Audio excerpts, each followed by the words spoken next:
By the way, the sound checked out. Yeah, it was very good. So we're good to go whenever you're ready. Okay, are we recording? Yep. Okay, so while we wait for the other people to show up, our pre-game question for today is, what is your character's biggest relationship flaw? And has this flaw destroyed relationships for them before?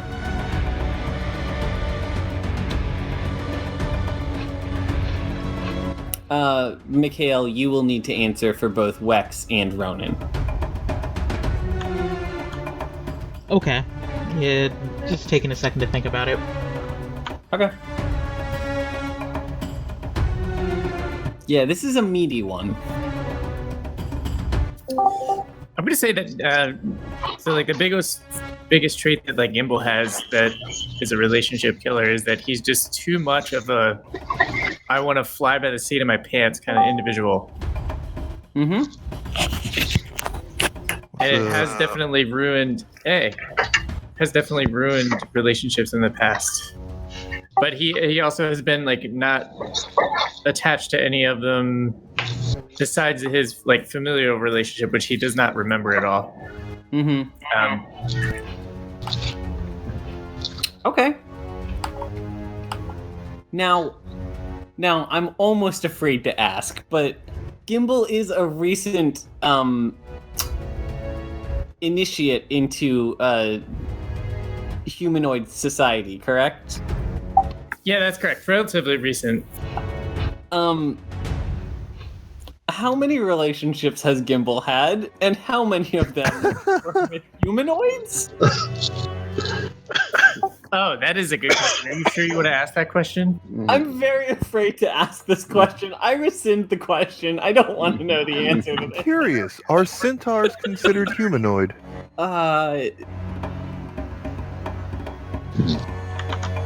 Yes. Okay. Technically, they are They're categorized. quadrupeds, but Technically, the answer is zero. Magical beasts, but oh boy, that is a deep sociological and etymological and biological, just deep all around question. Yeah, I don't think he's had any relationships with any animals. Like love, I'm talking love relationships. Obviously, the dog he's loved until it like was killed. Mm-hmm. And he's got a thing for all natural creatures, but not in a love sense. Yeah, He has had zero love relationships that he creation. I gotcha. Yeah. So like zero love relationships in that regard. Okay, thank you. Next person. What is your character's biggest relationship flaw, and has this flaw destroyed relationships for them before? And you're welcome to pass if you think that it's something that's just hard to wrap your head around. I'll speak for Tamara. Okay. She's had some sort of like affairs, so when there's big gatherings, she might meet someone and but she doesn't have long-term relationships. She doesn't feel comfortable with that. She doesn't know how to manage, or she's So okay. It was too deep of a backstory. Couldn't keep Damn.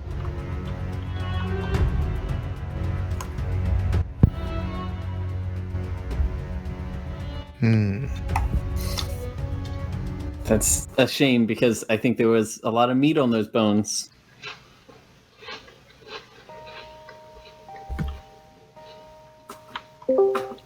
Hi again. Hey. I'm sorry, my phone kind of crapped out there. That's okay. So do you think it's fair to say that Tamara's biggest relationship flaw is fear of, I guess, fear of commitment, or maybe just fear of relationships? That's what I was saying when my phone crapped out. Yes, that's her biggest flaw. I like that. Now, you are actually going to be playing as Hogard this game. Oh, so okay. Oh shit, the return again. Yeah. All right, Hogard. Let me think about that and then come back to me. Okay. Lunara. I think Lunara's biggest relationship flaw would just be that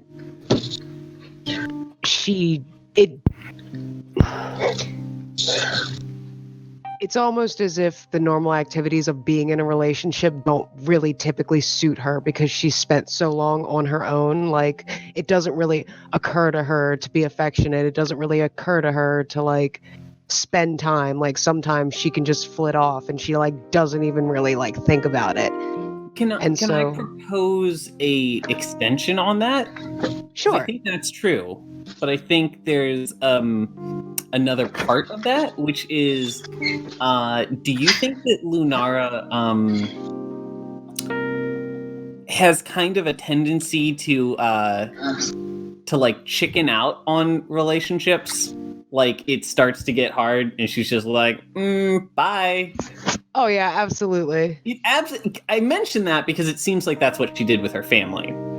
Yeah, like it would probably also be really hard to like try and maintain one with her unless like they both really put in the effort, just because like her first instinct is going to be to run. I love it.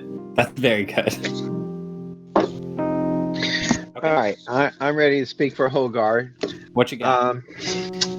Well, he's always moving around, so he has trouble meeting people. He's never really met the one person, and Sure. because he's more interested in his craft or his learning new stuff, that he just doesn't stay in one place long, and so I think that has kept him from developing any lasting relationships.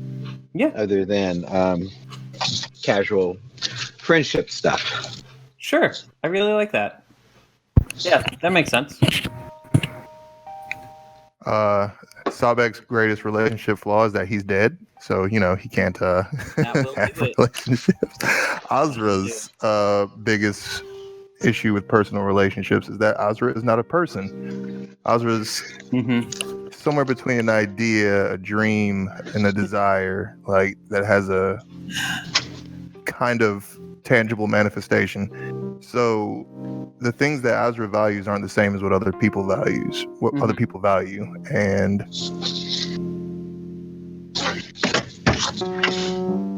it sees it all as a tourist. It's a tourist in the world of human emotion or mortal emotion.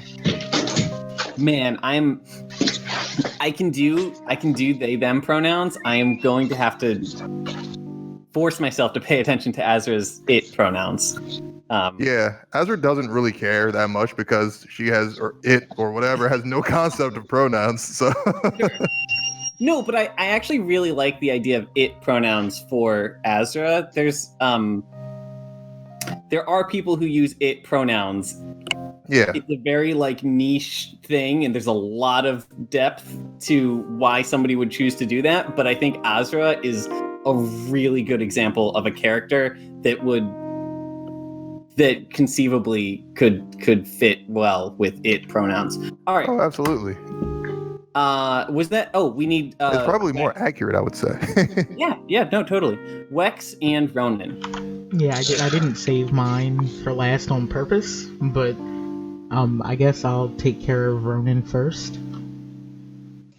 I kind of think Ronan's biggest issue with relationships is Ronan is a liar, and due to traveling the way he did for so long with his father, watching their relationship deteriorate, and kind of seeing what lies do to people and needing to do it as a part of the traveling troupe, kind of just internalized lying is the thing that you do and that is important.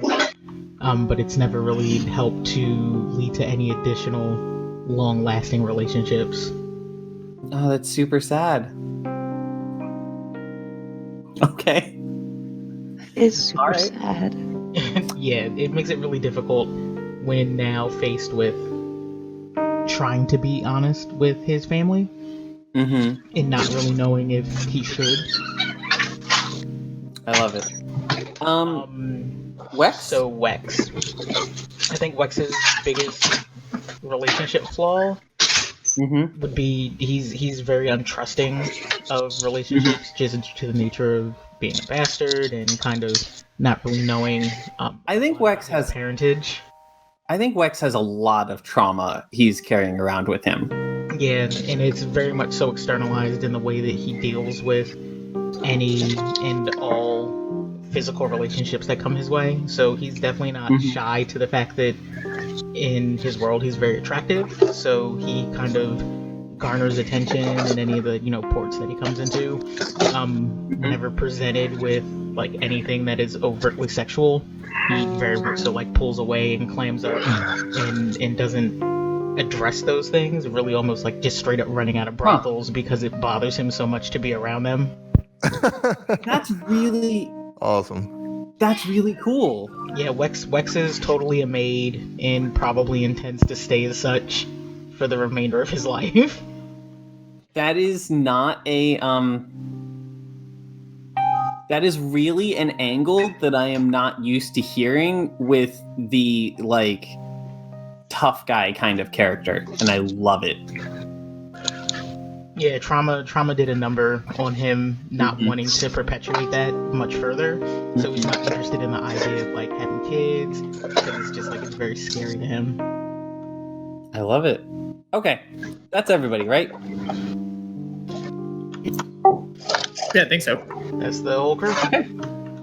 So we're going to pick up where we left off the other day with the party stepping through the mirror after their adversary. So I'm just going to pull you guys over here, and if you can move yourself over to the top right of the map, we see Wex step out of a mirror. He's in a room. Now, if you will remember, that he had stepped into the mirror in what was presumably Euron, the pirate captain's chambers in Skull Island. And he steps out of a mirror that is in a... It kind of looks like a... like the walls are carved directly into stone, but it's a kind of reddish stone, reddish yellow stone. Anybody who has, I know that I'm talking to two people now. Anybody who's watched Naruto, I'm thinking exactly of the fort they find Sasuke in at the beginning of Shippuden. Okay. Yeah, that is that. Okay. So, the room is lit by some ever-burning torches.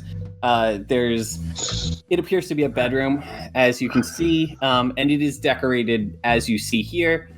As you take this in, you actually have to step out of the way because coming in behind you, you have Hogard, who steps into the room, followed by Chet Mansley. Now, Chet Mansley was played by Aeneas.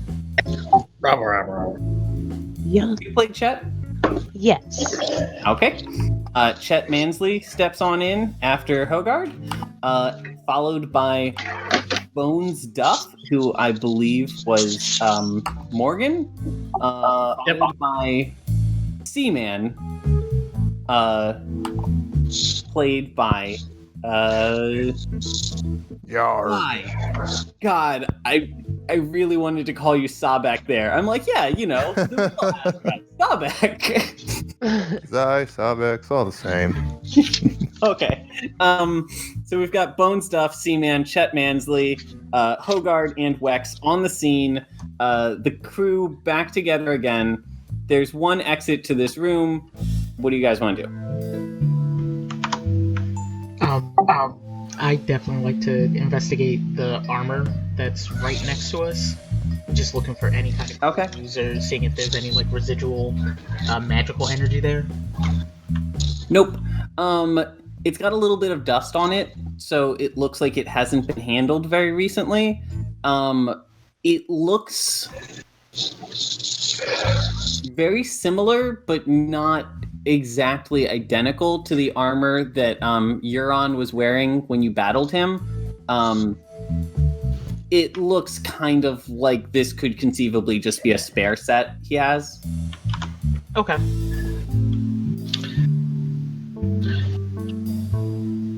Hogard would like to follow his lead and wants to start inspecting the books and scrolls and stuff. Okay. The books and scrolls. Now, because Hogard is a dwarf, I imagine he has to climb up onto the table to get a good look around. So the books are all they're kind of like thesauruses for the local land. And there's also magical grimoires, although a lot of them are kind of elementary level texts in a lot of different fields.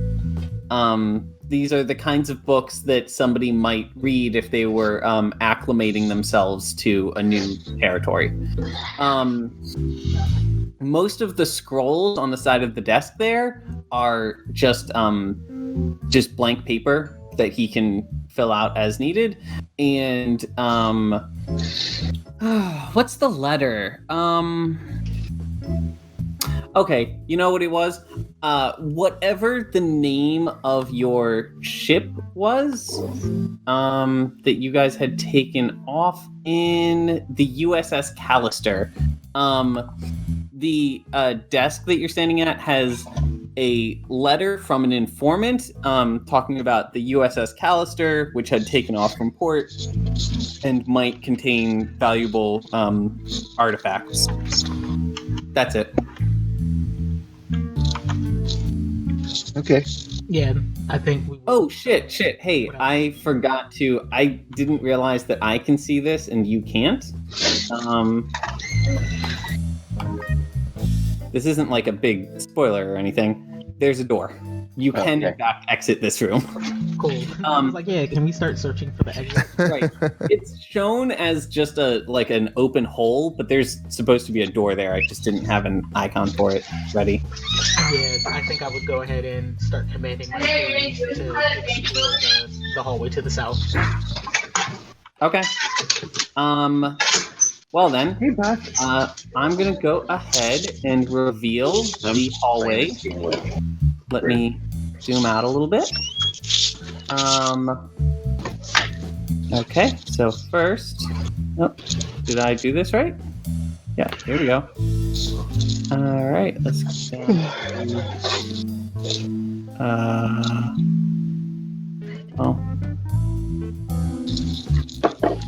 And then as you step out, you're going to see a few people on the left as well. You step out and... Oh, hello. So it's been, at this point, I think about half an hour since your fight with Euron, where he teleported away as his ship was sinking. You now see Euron standing a little bit down this hall. I think he's... you know what it is? I think he's got just like a half dozen health potions, empty health potions scattered at his feet. He is leaning back against a wall and smoking a pipe. He looks like he has settled down and has been waiting for you. There are 2 individuals in front of him and 2 on the side of the room. Can you roll me a... I don't know if there's a good skill for this. Just make it a wisdom roll. Or, yeah, wisdom. Is that a straight wisdom or a wisdom? Just straight wisdom. Yeah, it's not a save.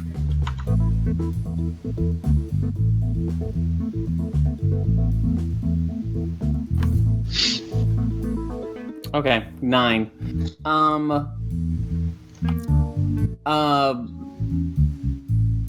Two of these people feel faintly familiar, but you can't place where you might have seen them before.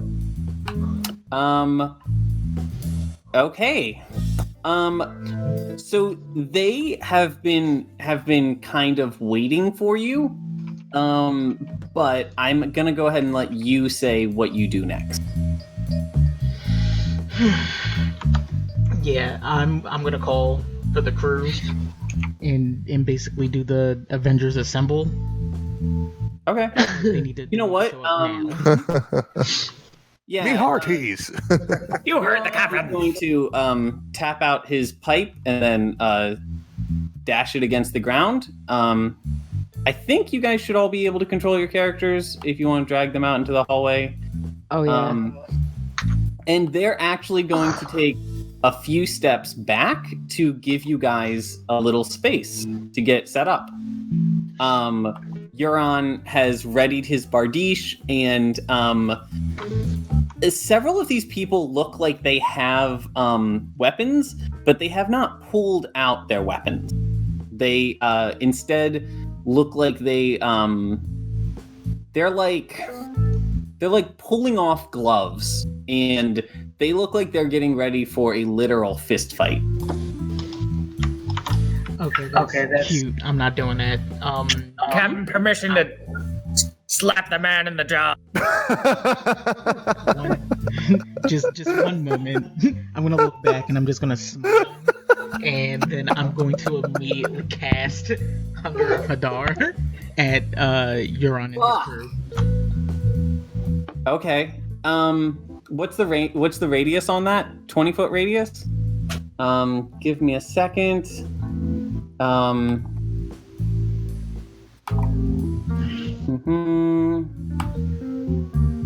Oh, this is delightful. Okay. Give me a moment. I have something for this.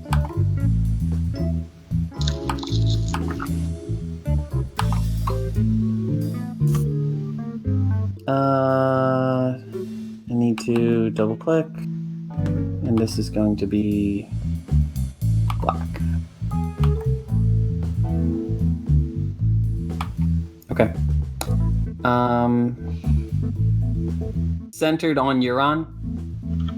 Absolutely, yeah. Okay. Then this says go to token layer, and This is Euron, right? That is Euron. Word. Advanced to front. Oh, okay. Well, so let me actually. He is actually just. Oh, hello. I did that wrong. There we go. Fuck. Okay. He's just a little bit more than 20 feet away from you, so this bubble actually goes right up against you. And to anybody who's not familiar, the Hunger of Hadar is a delightful, terrifying spell. It really is. I need everybody to just read that description there. A 20-foot radius void appears. It is filled with whispers and slurping that can be heard up to 30 feet away. That sounds really gross. Yeah. Okay. So these interestingly, these two to the left here do not know that has happened. And they are going to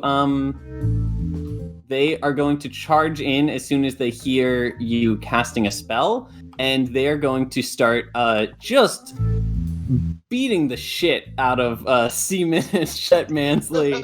Oh no. Hold on. Specifically, as they run forward, you see their hands mutate into these draconic claws, and their jaws extend forward and mutate, taking on a draconic human fusion appearance. And each one of them is going to do a bite claw combo.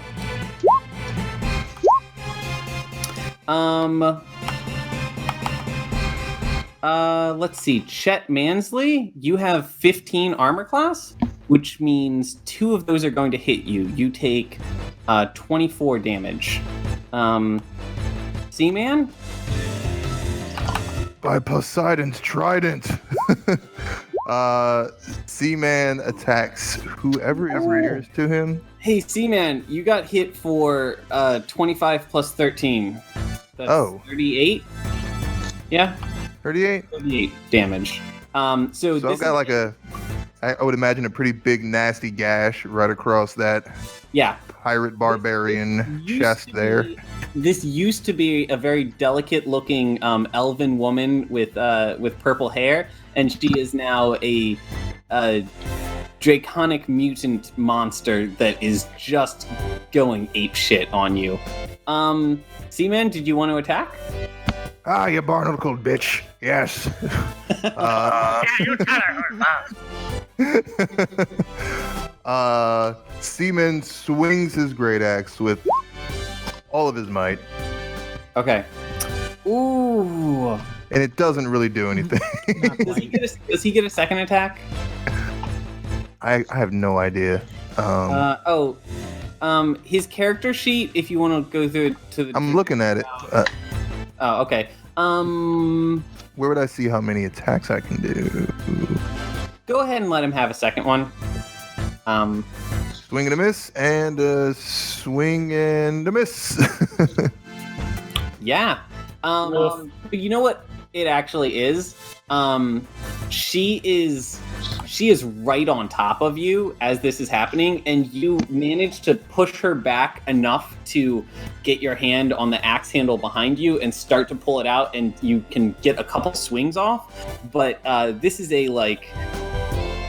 there's supposed to be like 4 feet between you and the thing you're chopping at, and she is just all up in your grill, and you don't have any space to swing. So you just can't get the leverage and the speed and the angle you need to get her in these very tight quarters here. This is like skin to skin between you, Chet Mansley, and the 2 draconic creatures.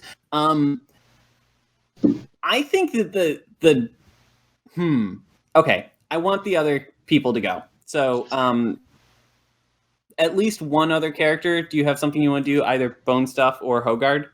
Hogard wants to shoot his dual crossbow. And so who's the closest to me? So there's the 2 dragonlings to your left are both right next to you. The other people are all inside of a black void that you can't see into. All right, I'll shoot on this dragon creature here. Okay. All right, and there's 1 shot. Oh, shoot. Have to rearrange my screen so that I can see the damage. Okay. All right, so did that hit? Yes. Followed up. Can I do a sneak attack? Yes, this is going to be a sneak attack. Go ahead and do your second attack as well. And by the way, that hit because you had advantage. You had advantage because this guy is very distracted as he's tangling in very close quarters. So the first one hits, the second one doesn't. Go ahead and roll damage and then roll sneak attack damage. That was damage for the first one at a +2, and then sneak attack. Another 10.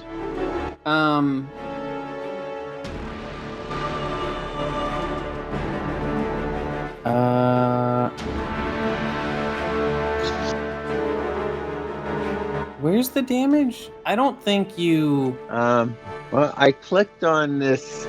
You have to click 1d8 +2. You have to click on the word double crossbow in the chat. I clicked on it for you. So you got 17 damage total. That's a good amount of damage. Okay. Okay. And with that, you there is a like loud ripping noise, and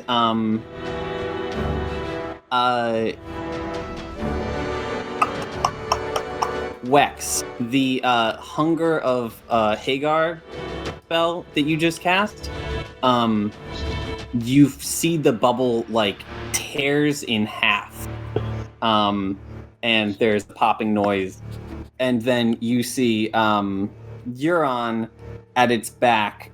He's panting a little bit and holding his fist up in a like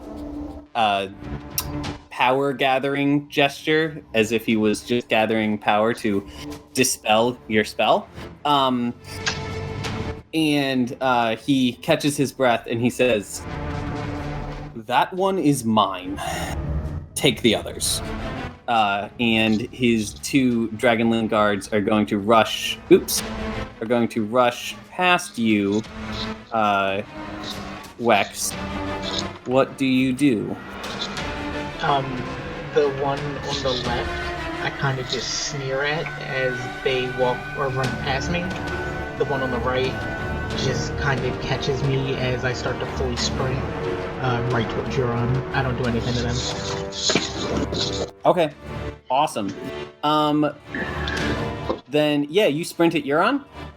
Why don't you go ahead and do whatever attacks or whatever you want to do?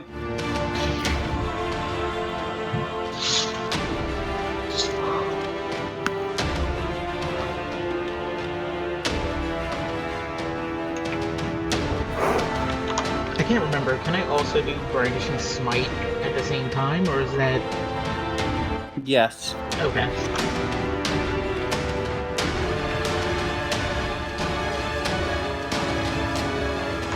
Alright, so Chet Mansley is a little below half health. And Seaman is at 25, 38. Bones wants to come to the aid of Chet. Okay. Seaman. I would just realize that I had not updated their health rolls. Okay, so Wex, you rolled. Yeah, and I was also going to do Brandishing Smite, but it's asking me what level I should cast it at. Oh, you're casting at level 3.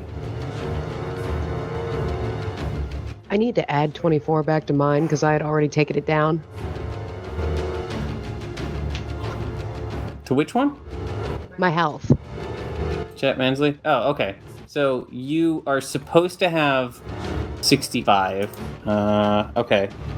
Hold on. So I'm just going to set it to 65, which is your max, and then I'm going to do minus 24. Okay. That's what you're at. Okay. Cool. Sorry. Okay. So you hit. You should have missed, but you know what it is? He raises a forearm, an plate armored forearm to block your swing, and normally it would have, but you have so much ferocity and passion behind your attack that it chops straight through his armor and cuts a chunk out of him. And yeah, you're going to do that. 4 plus 7 plus, I don't think Great Axe was rolled yet, so 4 plus 7 plus 13 is 24. Okay. You did 24 damage to him.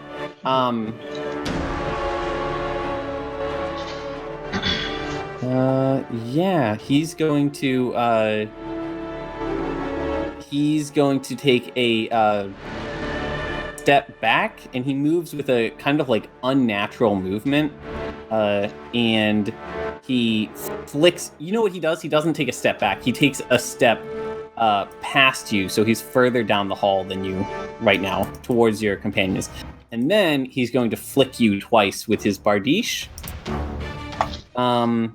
22 breaks your armor. Does 11 break your armor? I kind of remember Wex having shit armor. Oh, Wex has slightly more than 11 armor. Yeah. Yeah. Enough. So you're going to take 14 points of slashing damage. Okay. Bones Duff. I don't think you've done anything yet. What do you want to do? Bones wants to avast real hard Okay. at the closest young dragon. Okay. Vast. Avast!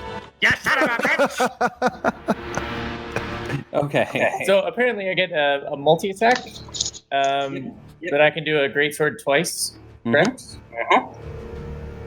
Which one are you attacking? Ooh, crit.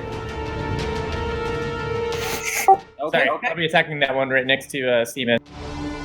Okay, that one is currently actually not next to Seaman. That one has currently forced Seaman to the ground and is perched on top of him like a wild animal and like Help! trying to lunge on his neck, and Seaman is like holding her face off of Semen him. all over the ground.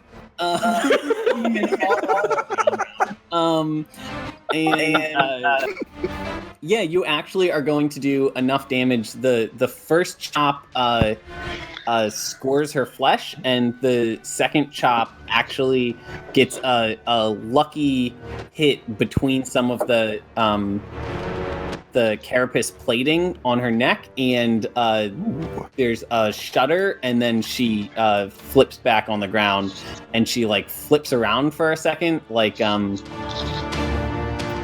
yeah, she is flipping around, and then suddenly stops moving. And Nobody throws semen onto the ground, you sea slug, except for me! What? Wait, what? No, we'll talk about this later, Bones. I was just calling you by name.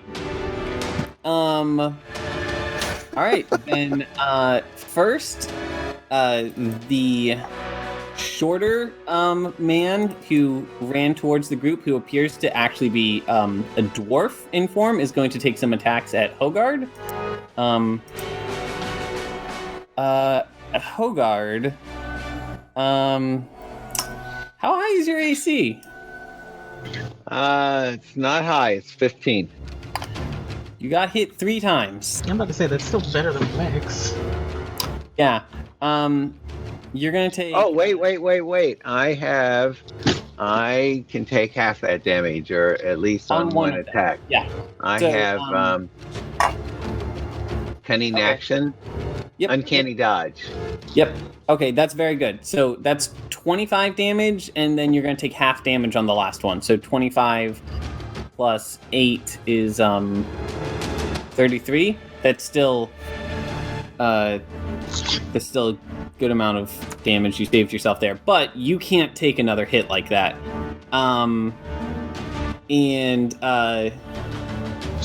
It is at this point that. So where is that character at? Is he in melee combat? Yeah, he's on top of you. Okay. And he, like all the others, he is biting you and thrashing at you.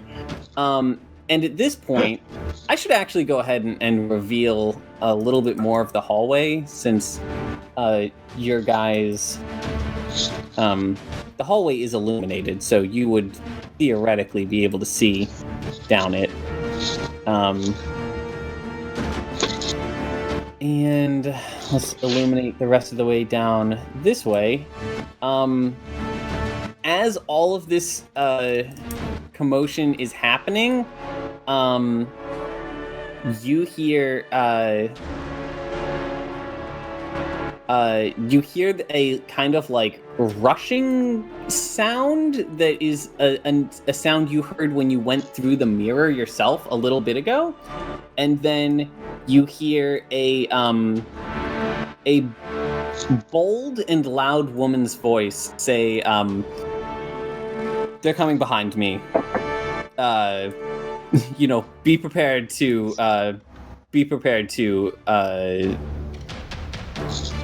handle them." I couldn't come up with anything cool.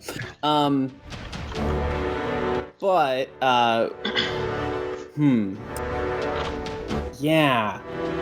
When that happens, Okay. So when that happens, a few things happen all at once. Okay, here we go. I needed my select tool. So first, the guy who was mauling Chet Mansley takes a step back and looks over his shoulder, and as if under the effect of a compulsion, starts running down that hall.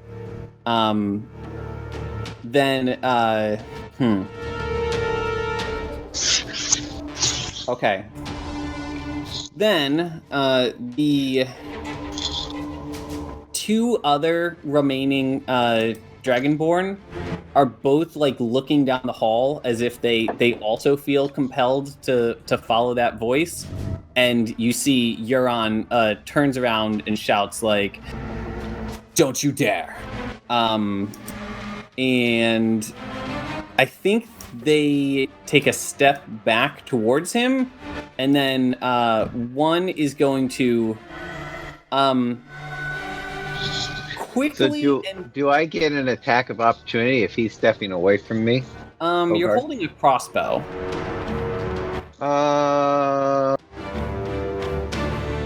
Sure. Yeah. Well, we were just in a melee attack. No, you can go for it. You've got your engineer's wrench. Go ahead and do that.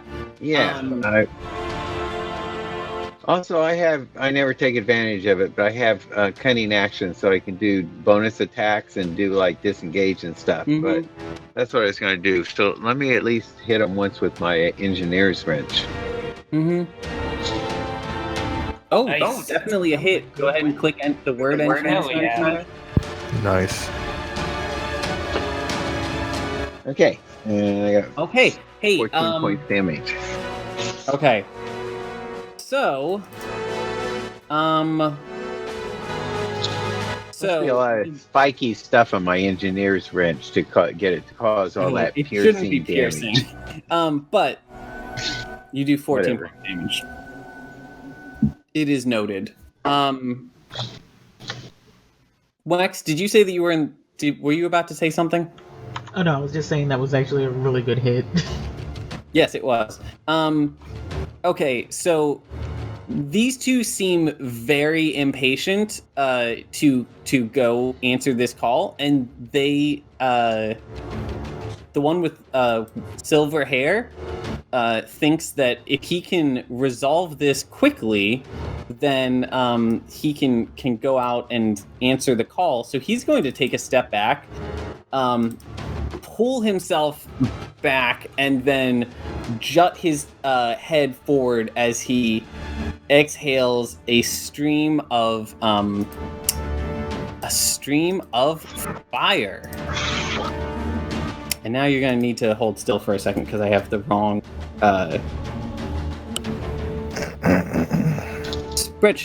stat sheet open. Who's this aimed at? Everybody?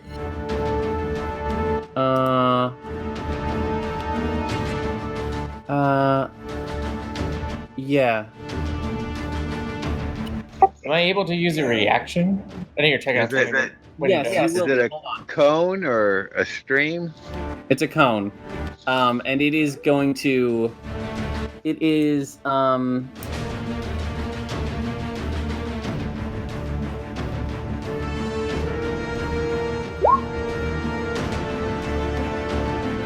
Okay, it's a 30-foot cone. I need everybody to make a dexterity saving throw.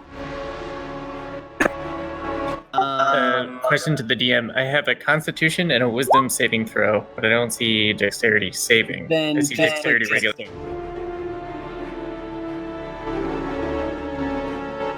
Yeah, I forget how to do that. Do I just click on dexterity? No, to the right of dexterity, near where your health is, there should be a thing that says saving throws.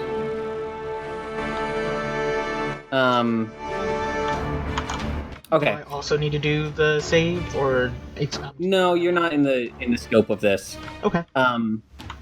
So, Dad, it is under proficiency bonus above skill skill bonuses, there's a section that says saving throws. Oh, I'm sorry. Yeah, now I see that it says saving throws. And you're proficient, so you're definitely going to want to do that. Okay. And, okay. I might retroactively give you advantage on this, depending on how this goes. Okay.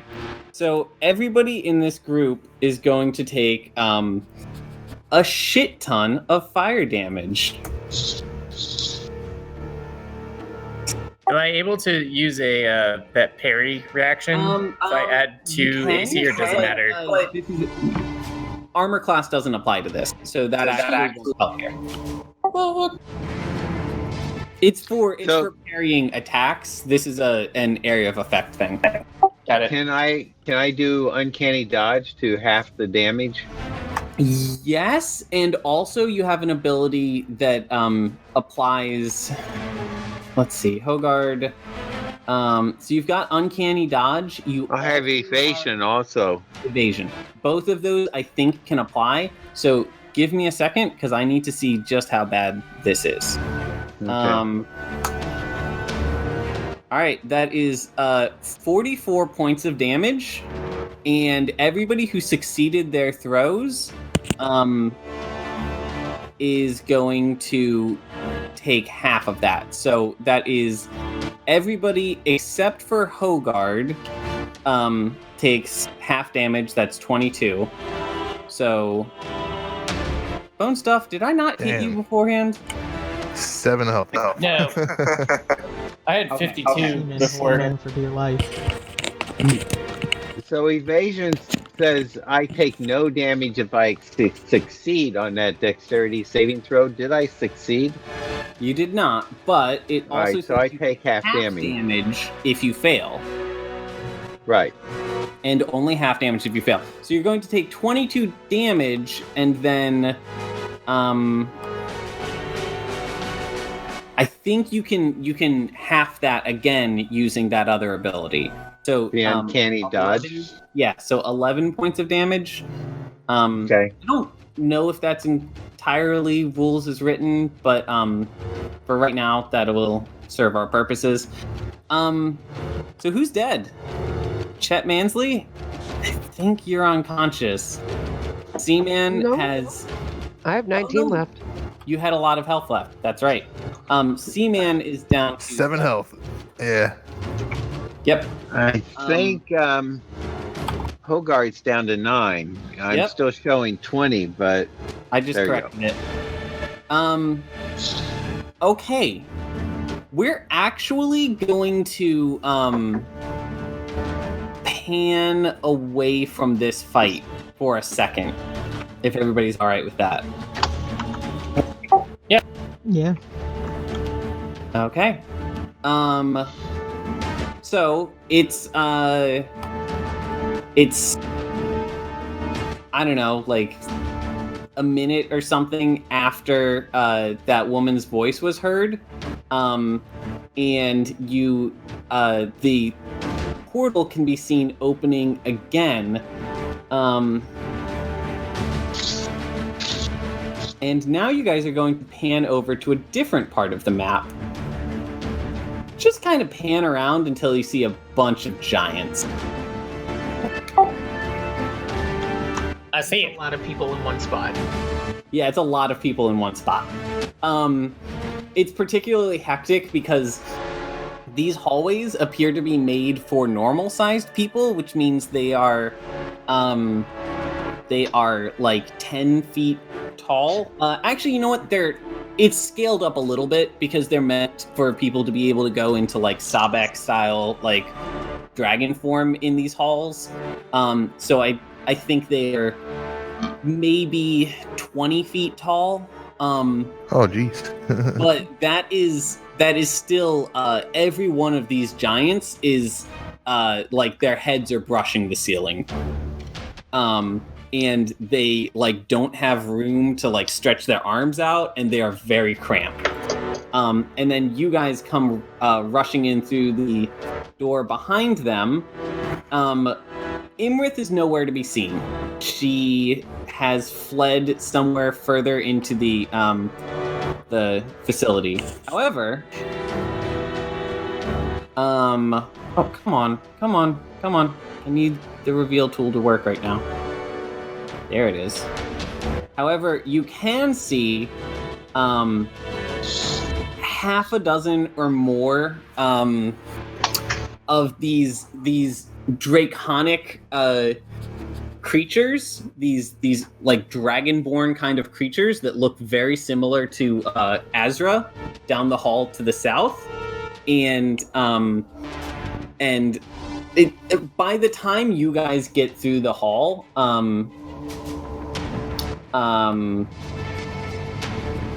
the giants are already like mid melee, like pushing this wall of dragonborn back.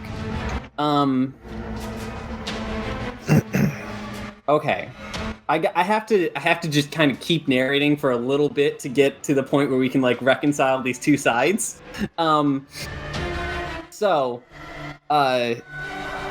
Hogard and Vasha working together do a push of these dragonlings down the hall and starts just pushing them back, and they shout over your shoulder once they get a little bit of breathing room. They shout over their shoulder that it looks like it opens up ahead, so they're going to look into that. They want you guys to secure this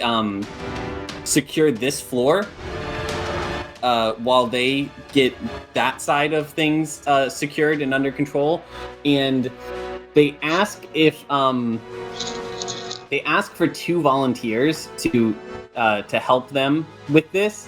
And would it be all right if I asked Tamara and Ronan to volunteer for this? Absolutely. We can do it. Yeah. I'm speaking for both of us. Dad, is it all right if Tamara volunteers to help these guys? Sure. Yes. Okay. Then yeah. So it's a like I am abbreviating this because it's because I need to like get through just the chaos that is going on right now. But there's like 9 beings that have like Sabek kind of abilities in this hall, and there's fire just flying everywhere and claws and fangs all over the place. People keep trying to fly over Harshnag's shoulder, and Vasha will just whack them out of the air with her staff. Harshnag is just getting like the shit beat out of him, and Vasha, who happens to be a paladin, is doing just pretty much just non-stop lay on hand.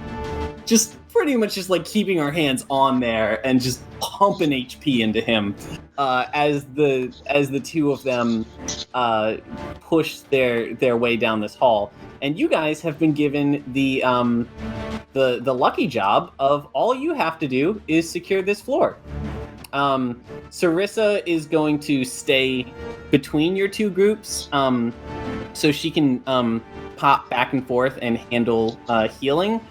She says that I actually have a fair amount of experience in the priesthood, and I can do some. I should be able to help you a fair amount if healing is needed. But my attention will be divided between our 2 groups, so just don't, it shouldn't be an issue. It looks like it's pretty clear down this hall. And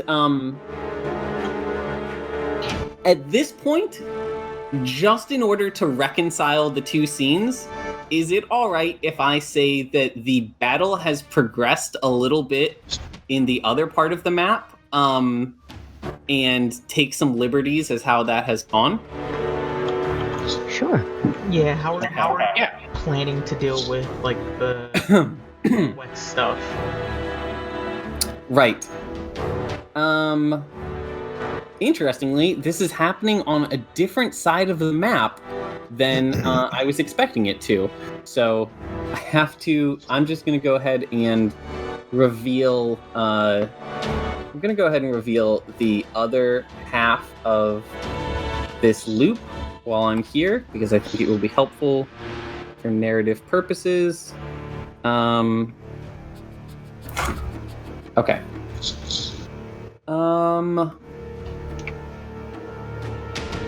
So something like a minute has passed since the last time we were on this scene.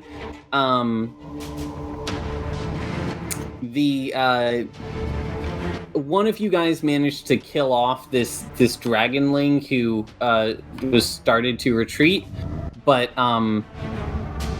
unfortunately, one of the dragonlings that survived aggroed hard on Seaman, Chet Mansley, and Bone Stuff, and you three are all unconscious.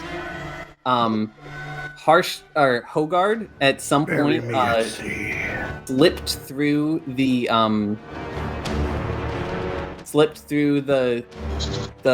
crack in the hallway and is teamed up with Wex again, and they are just getting ready to make a brave stand against Euron when seeing that your party members are unconscious. What can I do to indicate unconsciousness?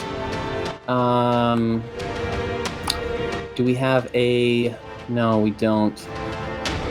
All right, I'm marking them with a red X. This is not a red X of death. This is a red X of unconsciousness. Okay. Where is Hogard at? Hogard is right here, next to X. Okay. Okay. So seeing that those have been dealt with, these two want to run down and answer their mother's call, and as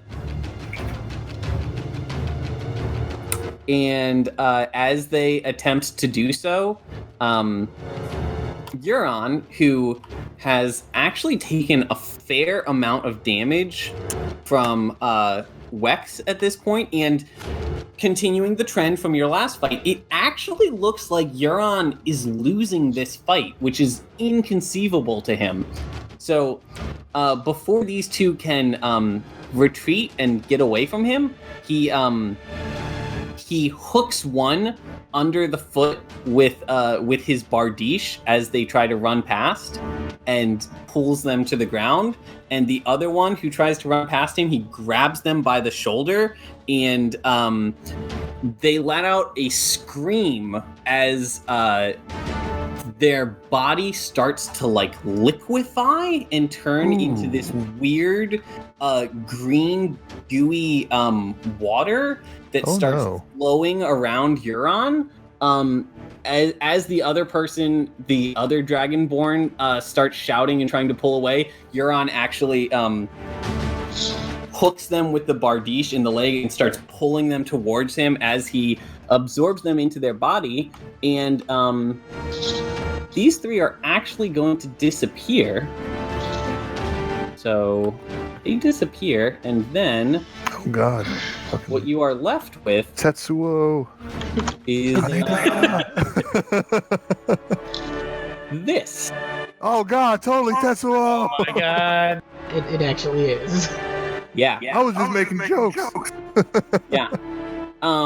This eldritch kind of...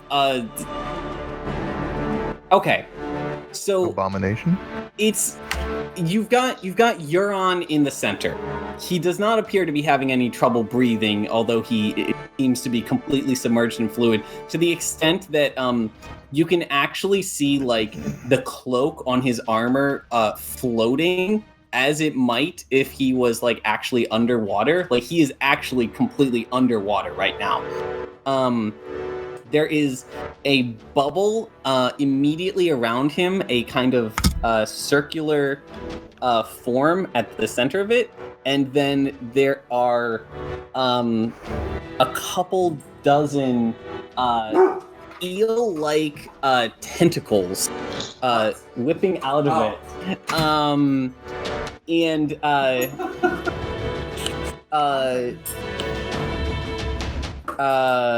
Mikhail, Wex, you could see how somebody might see a shape like this and describe it as giant squid-like. This could conceivably be described as such. If you guys go into the art tab on Discord, I'm going to paste in my drawing of what I want this to look like. Mikhail, do you want me to cool pull that drawing into Roll20, or can you pull that up on Discord? Yeah, could you share that in Roll20? Okay, yes. I have to save image. Downloads, save, click here, click here, and come on, refresh. Alright, it's unfortunately going to be a very large file because I didn't take the time to shrink it.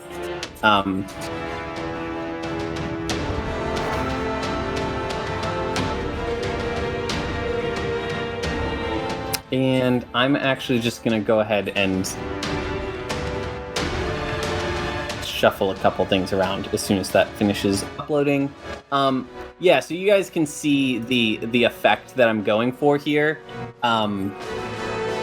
Yeah. He is a large, sort of octopus-like water monster. Is there a way to share that on a upper layer so that it goes through all the parts of the map that you blocked off? Hold on. Give me a second. Okay. So I'm going to go ahead and reveal area. Reveal area. I'll go ahead and just finish revealing this area.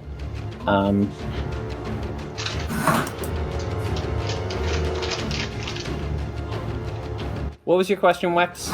Mikhail? Oh, I just wanted to make sure that it could be seen in Roll20, and that looks awesome.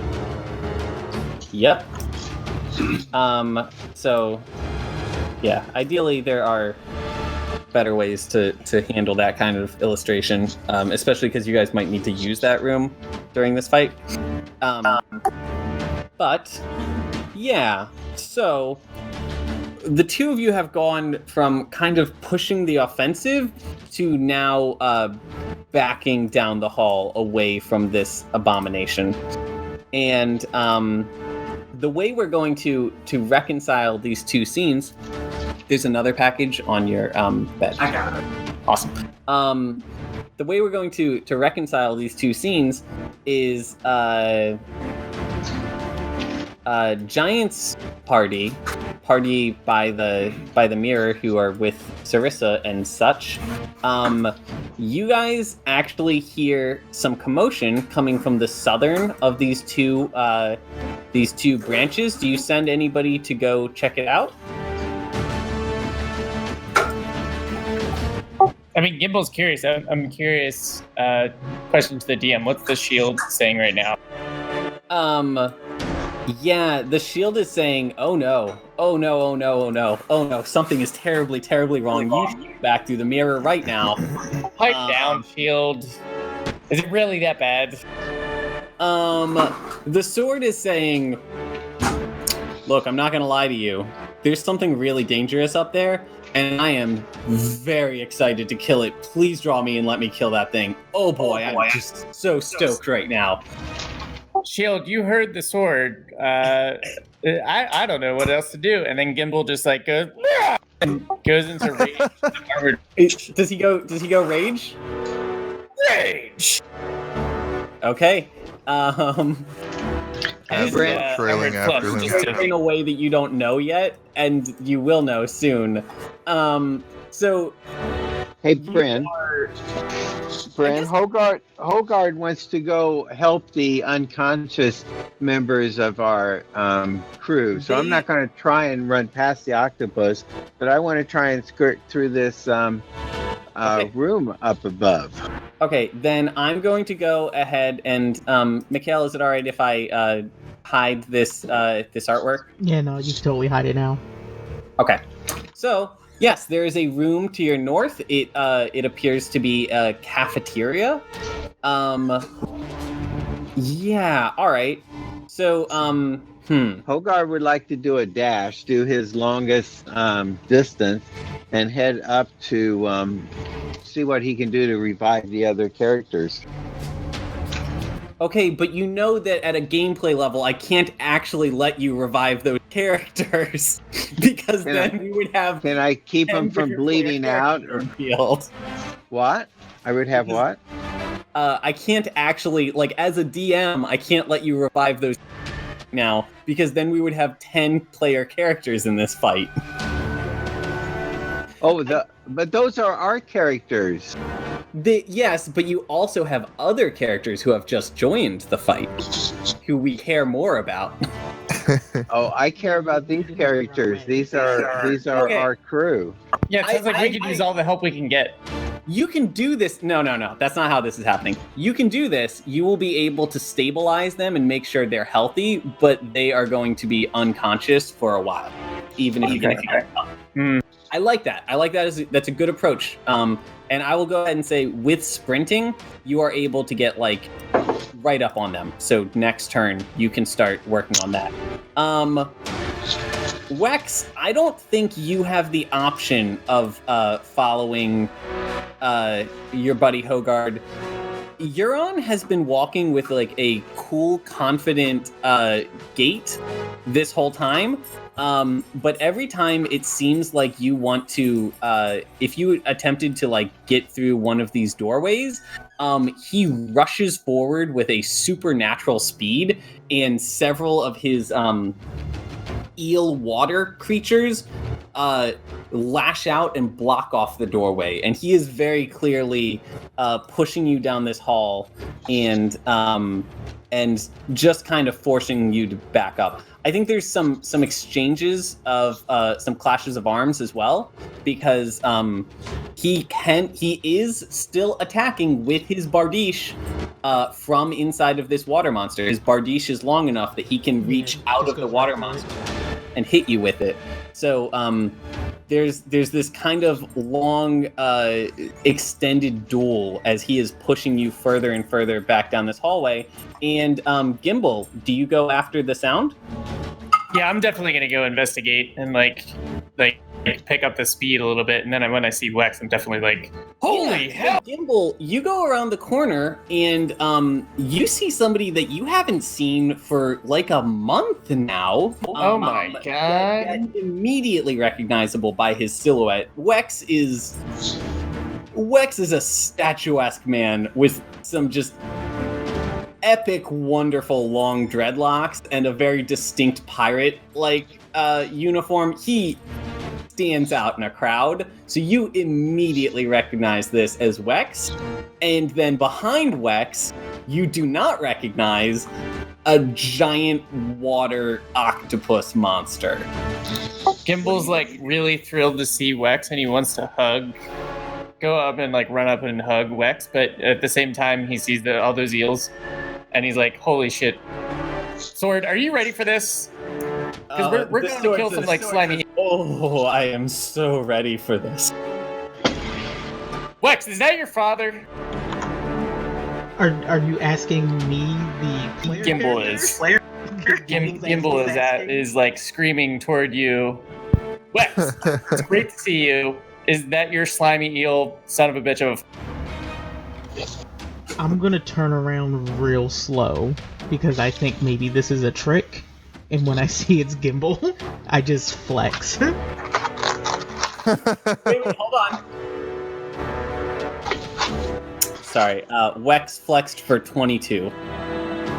That's the impressive flex there. It's a very impressive flex.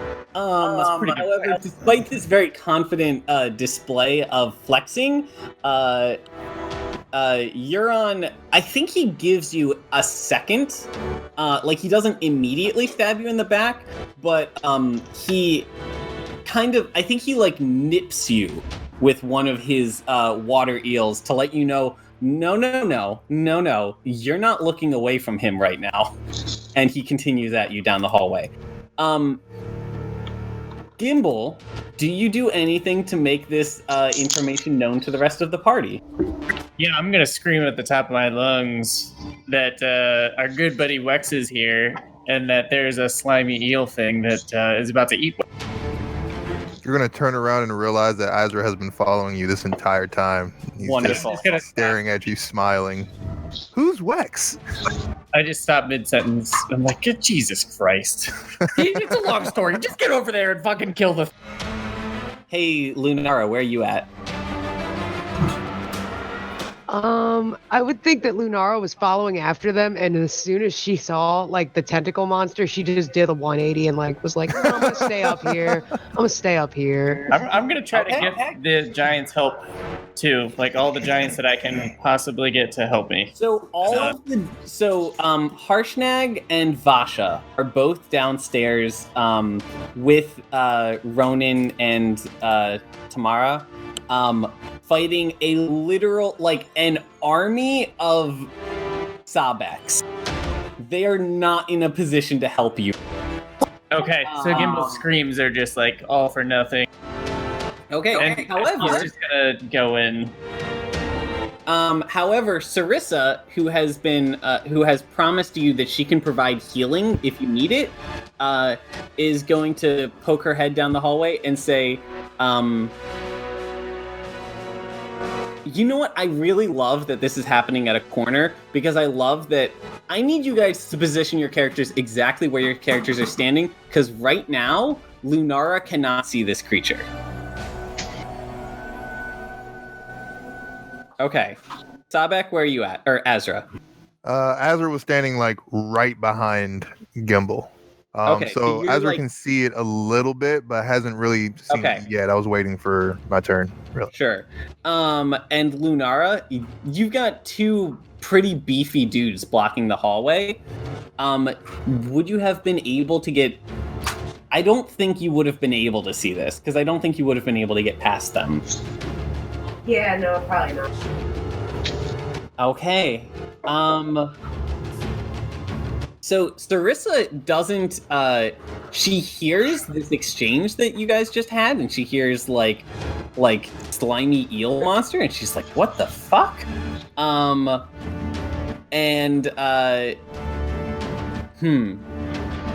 Okay, she says, hey, it sounds like there's a fight that's about to happen right now, but I need to go help the other people. Call me as soon as you need healing, and I'll be here to heal. And she runs down the hallway. The way this is going to work, at any time, one of you guys can shout out, and Sarissa will provide you guys with healing.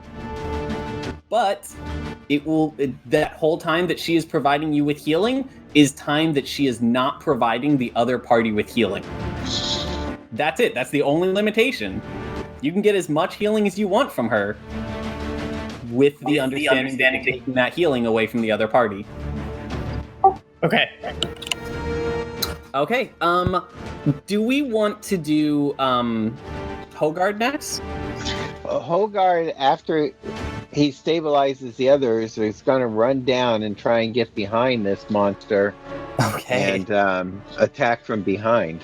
So you're pretty hurt. I think that you have some health potions of your own, right? I don't see them on me. I don't see them in my inventory. Wait, Yeah, I have 2 potions, 1 gallon each. I'm sorry. Yeah. So I'm going to go ahead and just say, let's just give you... I'm actually just going to say... Yeah, I have lots of potions. Why didn't I see that before? Oh, you have to go to bios or Bios, those there it yep. is. Okay. Yeah. So can I give health potions to these characters?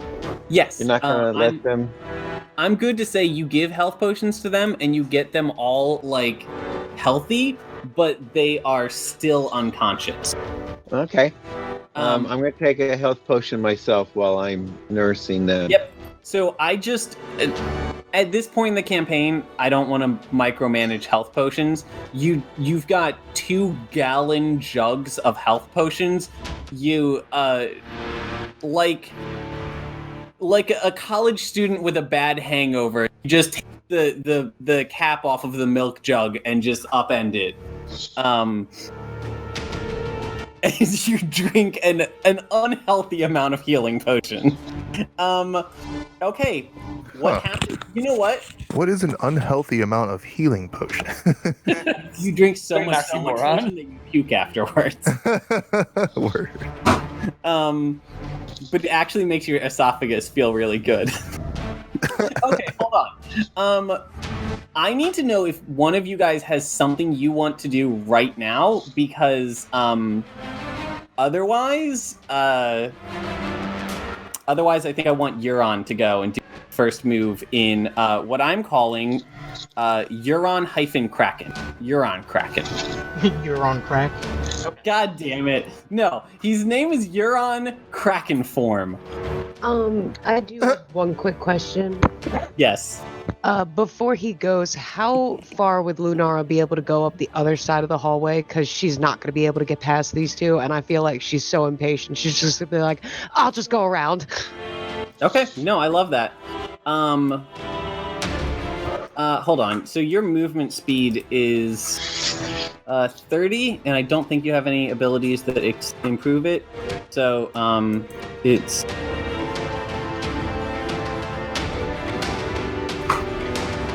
That is how far you could get. Right around the corner. And you can see... I'm working out the timing.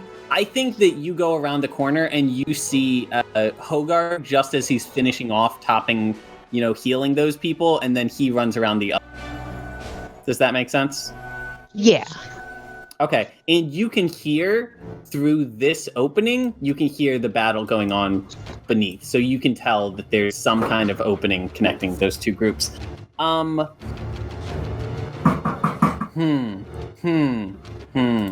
Hey, Wex, how hurt are you?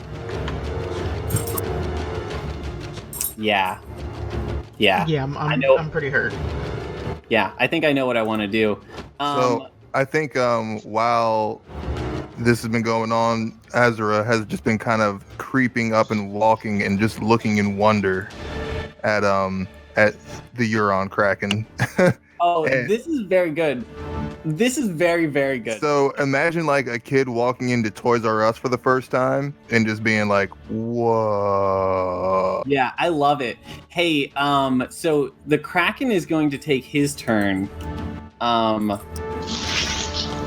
And he flexes, and there's a tear in reality that occurs right behind, right next to Azra, and What? it is going to affect.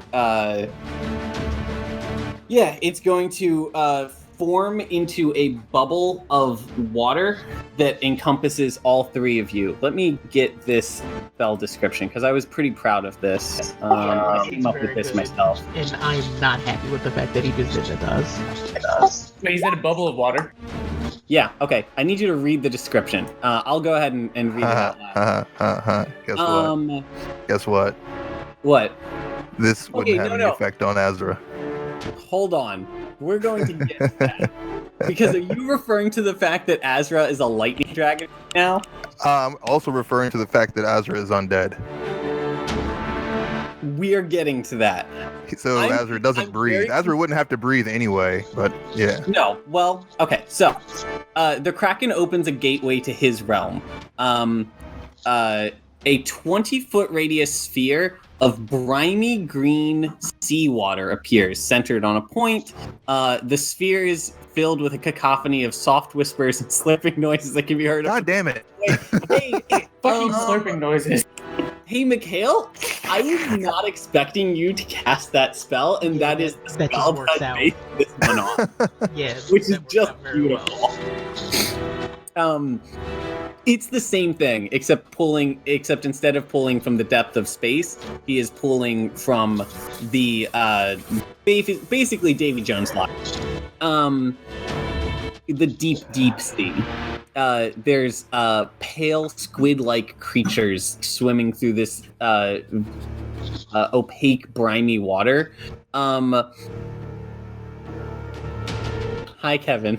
Is that some Foley work? My roommate is currently washing his hands over my microphone to provide some good Foley work. Make some slurping sounds. Okay. You cannot breathe. This, as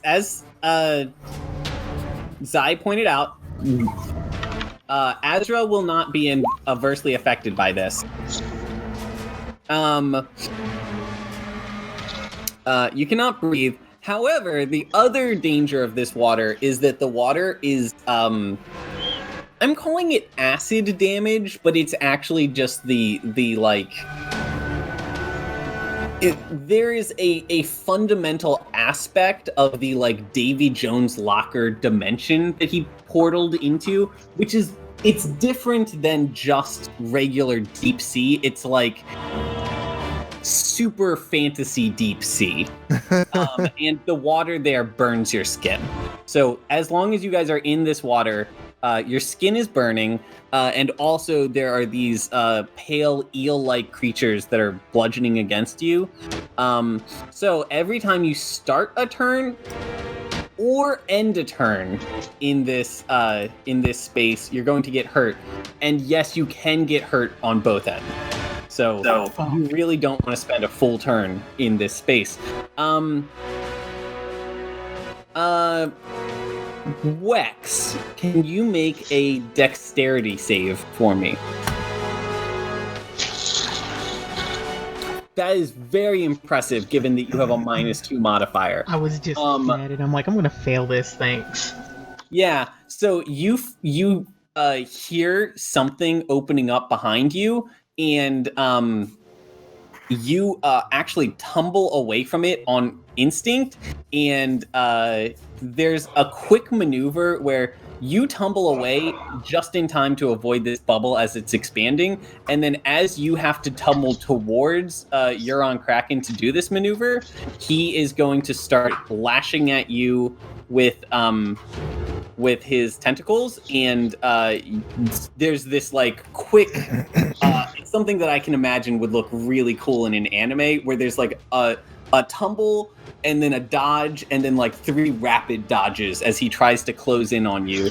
And now you are in the cafeteria, and in that process, Euron Kraken, God, Euron Kraken. The Kraken used one of his abilities that he can use between turns, which is Ethereal Tentacle. That hits. Wow, that does in fact hit. That was always gonna hit. Good lord. Oh my god. That does hit.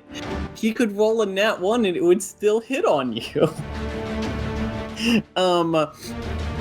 So I take it back. You tumble away from him, and you do actually avoid the bubble, and then you take a couple steps backwards. And at the second step backward, he lashes one of these eel tentacles under your foot, and it curls up around you. And he is now well, actually, you can make a DC 18 strength save if you want, but you are grappled, and you've taken 9 points of damage. You can make the strength save to not be grappled anymore if you want. You did not succeed. It's just it wraps around and it just doesn't feel right at all. Oh no, it's very, very upsetting.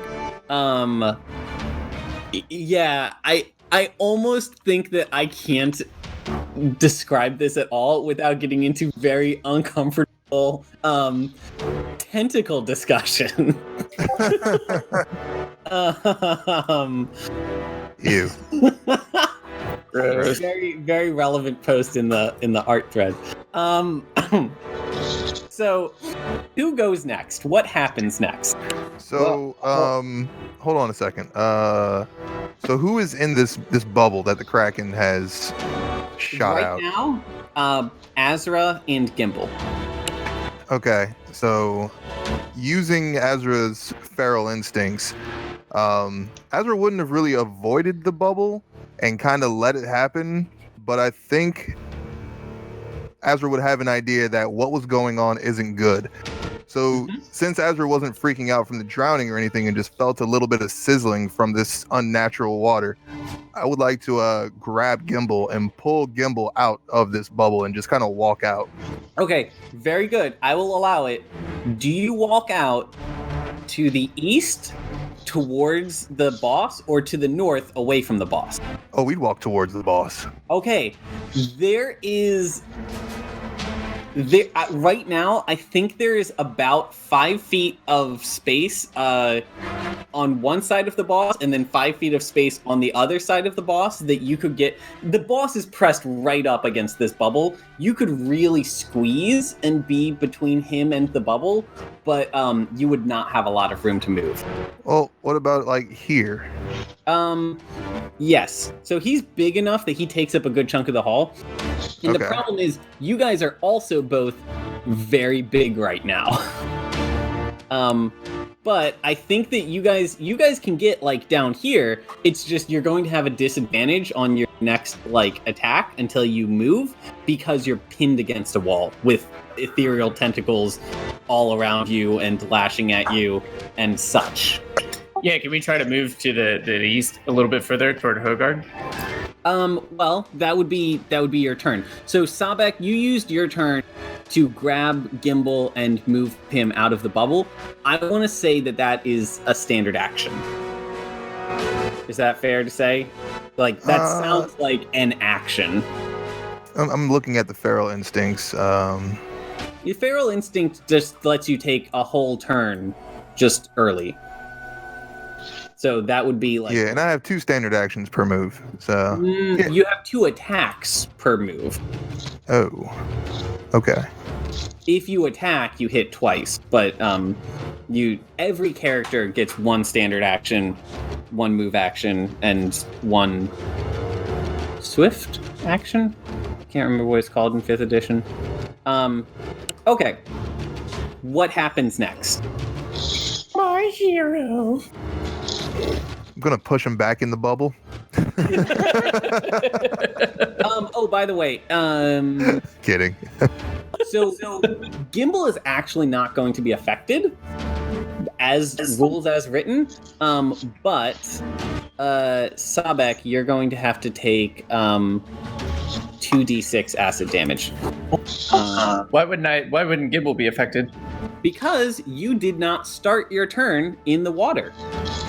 You were pulled out of the water before your turn started. So Sabek, you took 10 points of damage. By the way, I upped your healing factor a little bit since last game, just to make up for the fact that you will not be able to receive healing in this fight. So your natural healing factor is a little bit stronger than before. All right. Okay. Well, Hogard would like to close the distance, close half that distance, get a little closer, and do a ranged attack. Now, do I get advantage because I'm like attacking from behind?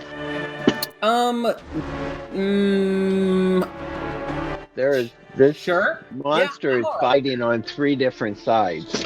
No, yeah, I'm all right with that. Right, and I'm hoping to use sneak attack. So let me this crossbow. Oh, hey! Before you go any further, there is an important detail of this boss that I did forget to describe. I'm just thinking of it because this is the first time one of you is hitting him. So, boss, we've got Euron in the center. We've got this big bubble around him. We've got all these tentacles coming off of the bubble. In the bubble, there is it looks almost like a fist-sized glowing rock. It's glowing softly, this like sickly pale yellow, and it is flitting around in the bubble in the way that you might expect like a fish to kind of flit about. It's very small and it's moving very fast, and it is softly emitting a pale light. That's an important detail. I would have felt really bad if I forgot to describe it.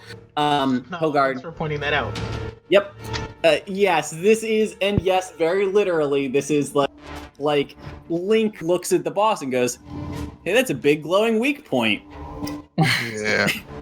Just slight comment on pacing. I feel like certain characters have gotten very little opportunity to react or move at all, really. So yeah, sorry, it's a lot happening. Like I just moved from one out of a bubble. It's like that's your turn. Like I haven't really had much chance to say or do anything. During Gimble's turn, I could move Azra and Gimble both out to here when it's Gimble's turn. Sure. Yeah. Hogard, let's finish your attack, and then so there's damage on the first shot. The first shot hits, yes. And here's the second shot. Second shot also hits. And let me do damage. Okay. And then sneak attack. Yep. Okay. So that's 25 damage altogether. Mm-hmm. Okay, you damaged him. That looks like you got 2 solid chunks into this ectoplasmic kind of creature, and it looks like it hurt. There's just a lot of creature to go around right now, so it did not hurt substantially in the big scale of things. I am so Sabek and Gimble and Wex and Lunara, none of you have really done anything in a while. So whoever thinks that they have something to do right now, go for it. I think Gimble and Azra are really sensitive right now with like them being very close. Mm-hmm. I want to try to have Gimble like just like Azra saved my ass. I want to save his ass too, and like move us both away from the danger. Maybe even behind like this wall, just catch our breath. Okay. Yeah, so there's an action called disengage that lets you move away from an enemy without getting hit, without lowering your guard. So I will allow you can do a joint disengage, where you pull him away. However, Azra, do you allow yourself to get pulled away? Yeah, still kind of just walking in one direction, but with head turned and just staring in the other direction. You guys want behind this wall? Yeah, just for a second. Okay, then you guys think about what you want to do next. Either Lunara or Wex. And this is all occurring like concurrently, right? Like this isn't a big fucking brawl right now. Yeah, so I got grabbed by one of the tentacles, so am I still pinned? You failed your strength save. So yes, you would need to succeed a strength save or do something else to get out of the grapple. Can I target you want the tentacle with, like, are my arms pinned down? So I've been picturing it. If you look at that art that I sent, there's a picture of a guy who's kind of wrapped in the tentacle. And I'm picturing it going kind of around your waist, so your arms are free. Okay, then yeah, I would just straight up harness some magic right in the palm of my hand and press it on the space in front of me, and just drop like Elder's Blast like right into the tentacle. Ooh, tasty. Beautiful. Can you give me those rolls?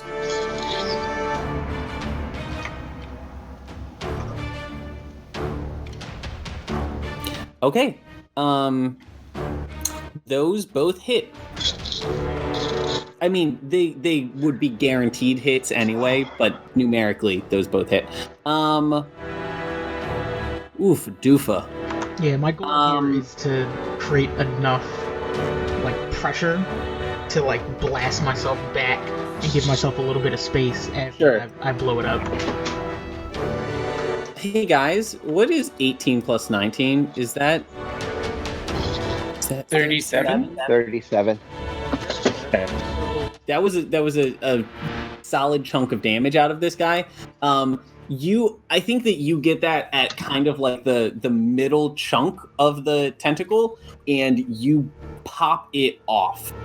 And as it pops off, you get a second to rush backwards away from him. When the tentacle pops off, I've been thinking of this thing a little bit like a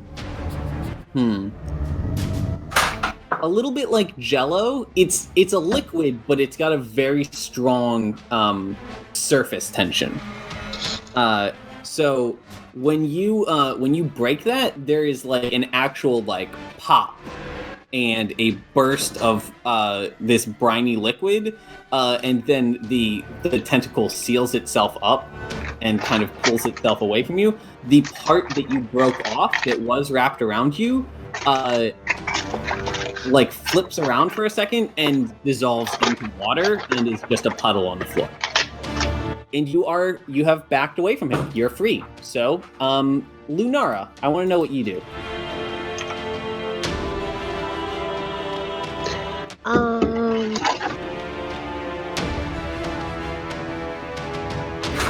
At this point, I think she would move here. Okay. And at this point, I think this is also the first time she's seen Wex. Yeah. And it's like, wow, hey. And then she notices the creature behind him, and she's like, wow, it's still not a great time. Great. Yeah. And then I want to start getting my great bow set up, but I feel like Lunara knows Wex well enough by now, and even though she doesn't know that that's Euron, she's probably I feel like this is important, so she's going to hold and wait for Wex's word if he wants me to cut in or not. But Nugget's at the ready, and he's swooping around the cafeteria, taking nibbles of foods. I know, I forgot about Nugget last game. I don't think I mentioned him at all, and it felt awful. But right now, he is chowing down on this food. He is just going nuts in the cafeteria. All right. Important establishment of canon. Nugget going to town in the cafeteria. Would Nugget be okay eating another bird? Well, that's a good Is that question. cannibalism? There's a lot of birds eat other birds. I think the answer is yes. I think because it's cooked, Nugget's just I'd eat a monkey. Either them or me. I'd gotta totally eat a eat. monkey. Okay. Lucky. I don't care. Is that Ozra or is that Zai? Who's to say? The world will never know. Okay. I love this. Cool. So, Lunara, you get out your great bow. I can't remember the specifics we decided on it. Oh, you don't keep your stuff in there. You keep it over here. That's actually a better setup. Sniper's great bow. I feel like it might take me a whole turn to set it up, but I The can't bow remember. takes a full round action to draw and fire. Meaning it cannot be fired. It can only be fired once, and you cannot move or do anything else that same turn. It uses javelins for ammunition. You have disadvantage on attacks within 30 feet, and then other stuff. I'm so sad because I feel like I have not given you any opportunity to use this very, very cool bow you have. You're pretty close to 30 feet away from this guy. Ooh. You're 40 feet away from him, and he seems to be moving towards you. Ooh. I would, under better circumstances, I would like retcon and readjust that bow to be more practical since it hasn't gotten used at all, but I can't do that in the middle of this fight. Do you still want to pull out that bow and just eat the disadvantage, or do you want to just go in for the pew-pews? Yeah, no, I don't think I want to take the disadvantage. I'd rather just go with my normal bow, but I still don't want to attack. I just want to wait. Then I tell you what, your turn is just on hold. So, until you say otherwise, your turn is not happening. Okay. Okay, so we are at the start of a new turn. Lunara gets to move twice this turn since she's holding on to one of her turns from last time. What happens first? Can Euron And remember, go first? if you guys need healing, you can shout to Sarissa at any time. Yeah, I kind of want Euron to go first because I think that'll determine what I do next. Okay, I've got a beefy selection of options for Euron. So let's see what he does.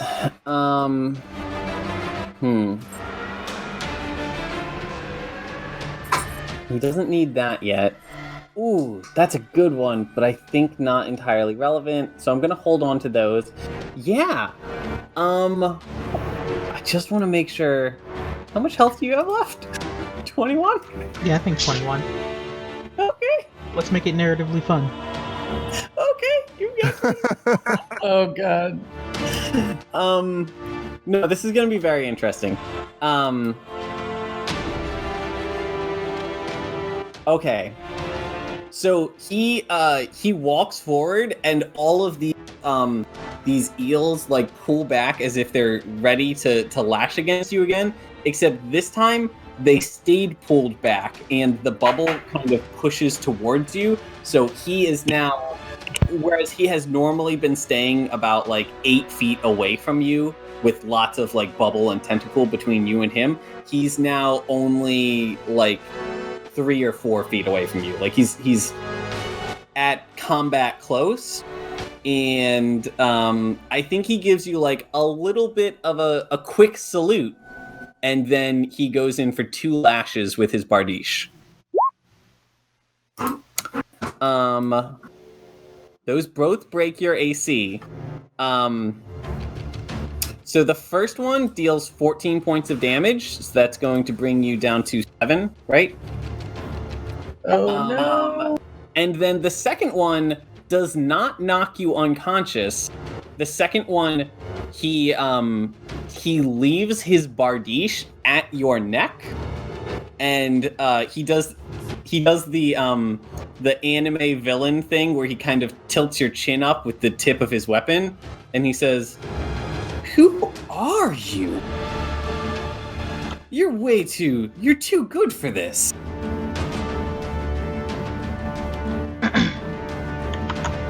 So I'd like to look back up and kind of grab the bardiche that's under my throat. Mm-hmm. And I'm gonna like tilt my head down, and I'm gonna just say, you know who I am. Look me in my face and acknowledge me." Oh, this is so delectable, because with absolute sincerity, I think there is a look of like of almost like sincere sadness on his face, and he looks at you. I have no idea who you are.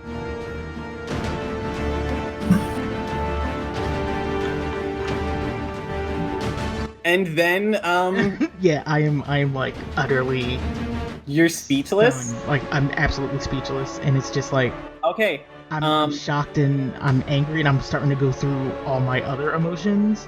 Good. I'm I love very this. confused. And while you're doing that, he just he withdraws his bardiche from you, and then he's going to turn away from you and face these other guys. And as he turns away from you, one of the eel tentacle things almost disdainfully lashes out against you and hits you in the stomach, and then just throws you. Oh, hold on, grabbed the wrong person.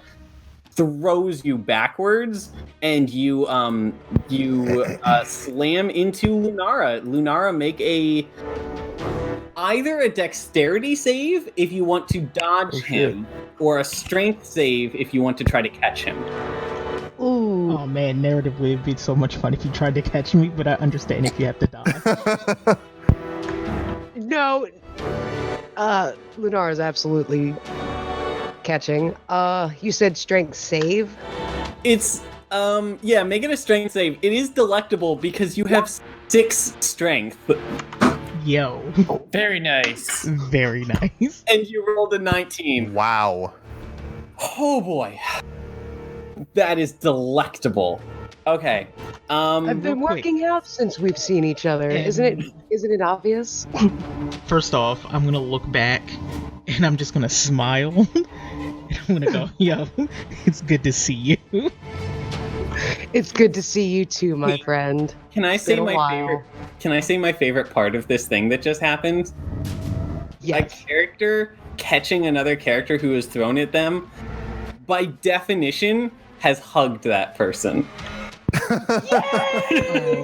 Oh man, okay, so I'm looking back, but like, I distinctly shudder when it happens. Not because I'm unhappy, but because it's really freaking me out to be hugged. Okay. Yeah, I think Lunara's going to catch on to that, and immediately she's just gonna like pull away after she makes sure Wex got his feet, and she's just gonna like pat him on the back like, gotcha, bud, but... So also... I understand. Question to the DM, did that tentacle attack toss kill me? Did that knock me unconscious? No. So I still have 1 HP? You still have 7 hit points. The tentacle attack actually didn't do any damage to you, it just threw you. Okay, then as the last part of my action, can I, like, lay hands on Lunar's bow and bestow magical energy? Yeah, I love it. Okay. Yes, so that's your that is your spell. So you'll be done. Do you then want to duck away around the corner? Yeah, I'm definitely ducking definitely on the side. Now you do not know the voice who said this earlier, but you did distinctly hear somebody say, if anybody needs healing, let me know. Do you want to try to take advantage of that? Yeah, after I lay hands, I'm gonna say, go ahead and take the shot. I don't know what that is. And then I'm gonna just be like, where's that healing? Okay, I need to know how you narrate that. Like how you ask for healing, considering you don't know the person who offered it or where they are. I'm kind of pressed up against the wall, breathing very heavily, and I'm just like kind of half closed, like my eyes. I'm like reaching out. I'm just like, I don't know who it is or what it is, but I don't want to die here. I can't die here. I need your help, whoever you are. How loudly do you say that? That's halfway between a grumble growl and a yell. Okay. Okay, I love it. Oh god, this is so fucking good. Okay, so, you hear that same voice who talked a second ago say, "Oh, shit, coming!" And, tap, tap, tap, tap, tap, you hear footsteps. She, pokes her head around the corner, and she sees you. She does not know who you are, and there's a second of like, wait, who? And then she sees that you are in a fucking way right now. And she goes, shit. And she claps her hands together in prayer and closes her eye and just breathes for a second. And then as she does, you see a single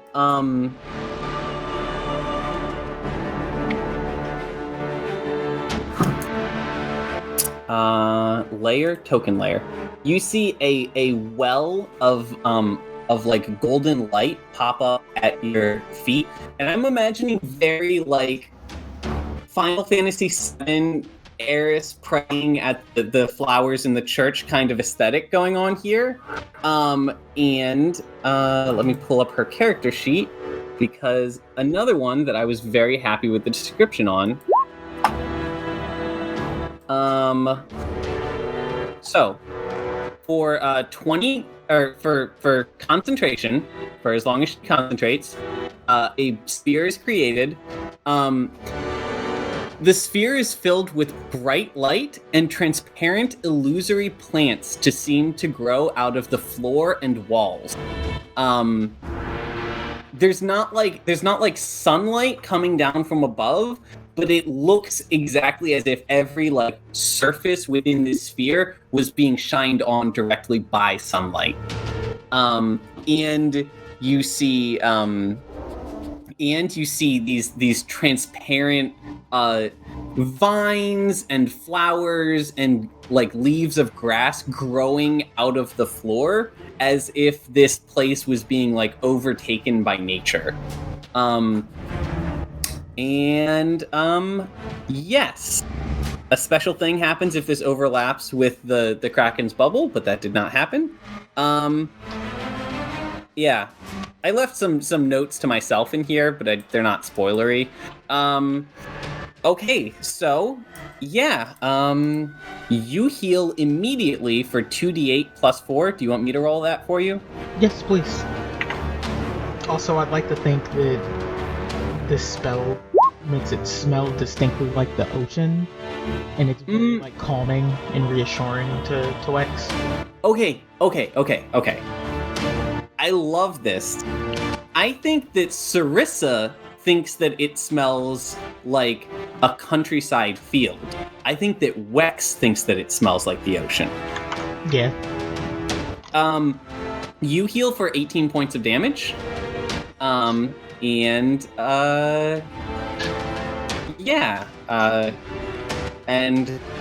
so Sarissa opens her eyes as this spell goes live. Did I?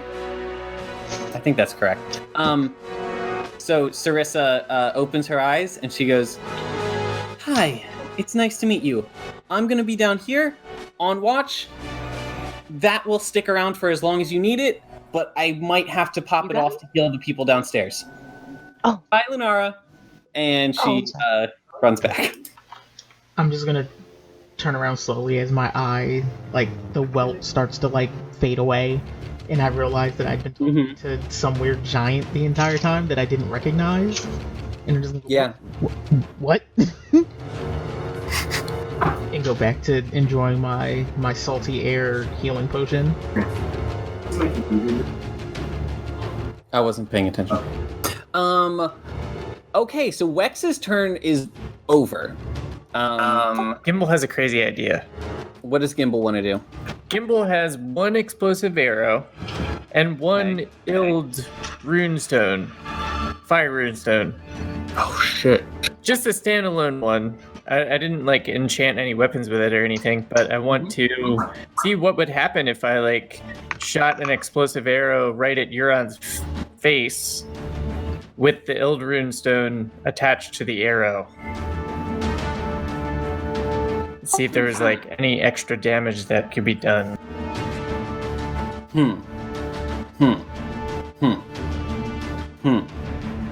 Okay. I told you it was a crazy idea. Normally, I think fire and water ineffective, and I still think that is the case here. However, I think an Ild runestone is a very powerful artifact. By human standards, it's pretty middle of the line by giant standard, but it's pretty powerful. And if you hit it with an explosive arrow, it's gonna break and it's gonna be dramatic. So I love this. This is wonderful. Gimbal's just got like a crazy look in his eyes. I'm trying to figure out how how this works, because you don't like have like duct tape on hand that you could attach it with. No, but I think I do have rope. You do have rope, but you would have to like pull out the rope and like tie a knot. What do you think about? I'm just trying to put it in a way that makes any kind of narrative sense. What do you think about? They're not attached. Gimbal throws the Ild runestone and then cocks an arrow and then hits it with the arrow just as the Ild runestone like some fancy shooting.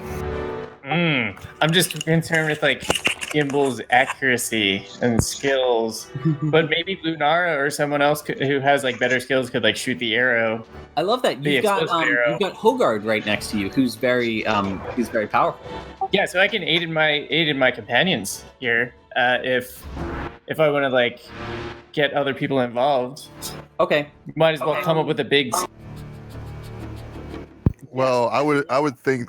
Well, actually, no, never mind. I don't know if it's in line of sight for Hogard. Well, I was going to say then. I want to move away, like probably. Gimbal, why don't you make your turn going over to Hogard and talking to him about this plan? All right, that sounds good. While that's going on, Azra is running about the room just throwing plates at this thing. Very good. Doesn't really understand the urgency of the situation. He saw a nugget eating a little bit of food and decided that was a good idea. But he also wants to kind of help. Is he eating the food off of the plates before he throws them at him? Partially. Okay, very good. He takes a bite and then throws it? Yes. So there's like some chicken bones going towards the Kraken and piece of pie. I love this. I love this so much. So you're running around doing this. This is wonderful because Azra is kind of just being silly. But Euron is going to interpret this as a huge insult and a challenge. Excellent. And he's going to charge you. Oh god. And let's see what he can do. Oh, hello, friend. Actually, ooh, you're made of water. My sword's made of water. I'm pretty sure he started his turn by attacking Wex. Yes, because Mikhail said he wanted Euron to go first. Euron has already gone. Because of that, yeah. But Euron can act outside of his turn. He has some limited actions he can do outside of his turn. And one of them is he's going to use a lot of his energy to charge up an energy blast at you. And so I think you see like the tentacles kind of like withdraw into him for a second. And like it feels like his body is like condensing, and then it pops out and you see 4 bubbles floating around him, and then the bubbles shoot towards you like bullets. Click. Click, click, click. What's Azra's AC? I believe it's 16. Yep, 16. So, it was like one of them hit and the rest missed. Yeah, I rolled 1 too many times. Right? Well, if you rolled 1 too many, then that last one just doesn't count. So yeah, hit once, twice dodged. Okay, because the first Eldritch Blast says 21. Mm-hmm. And then the second Eldritch Blast says 21, and then the third says 13, and the fourth says 13. So. Oh, I didn't see that one up at the top. Why does that one have a description with it and the other ones don't? I have 2 different macros. That's why the other ones say continued. I have a macro that just takes up less space.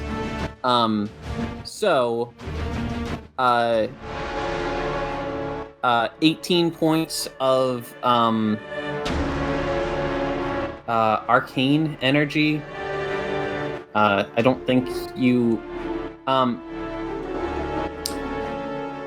actually, I'm pretty sure you're resistant to all forms of elemental damage, in addition to all forms of physical damage.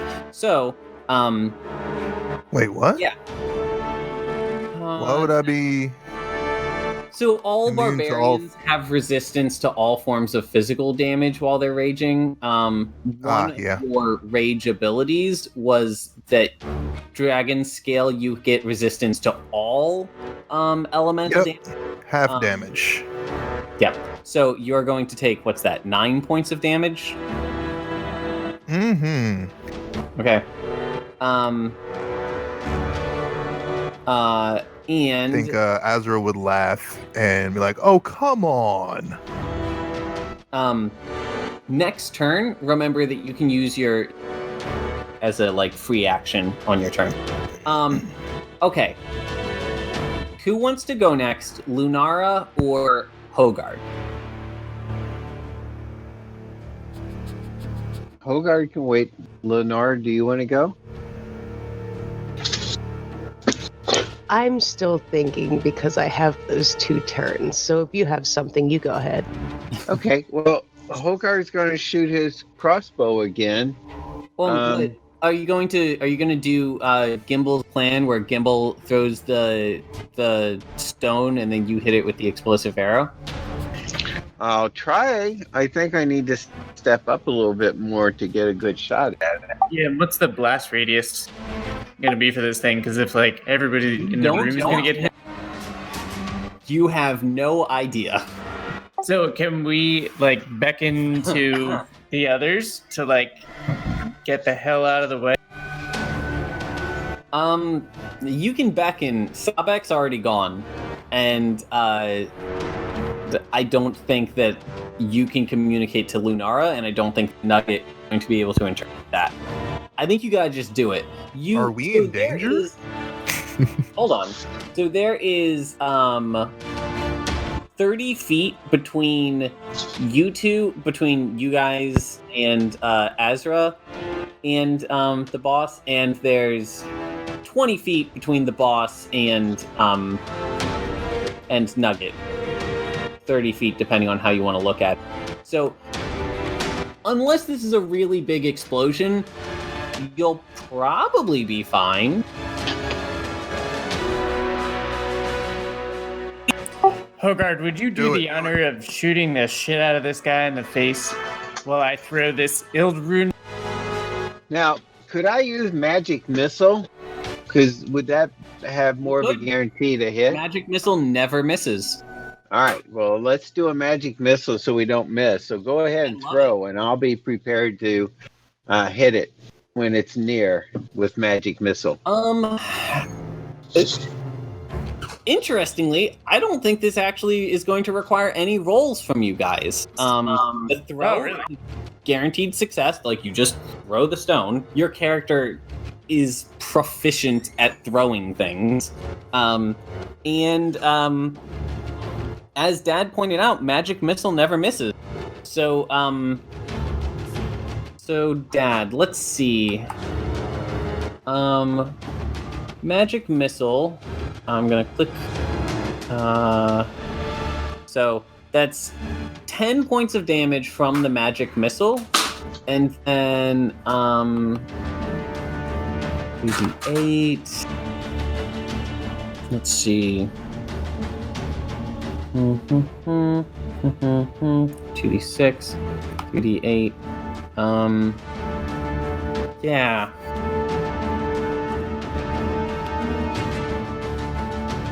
And Dad, remember you still have stuff like that boom boom box.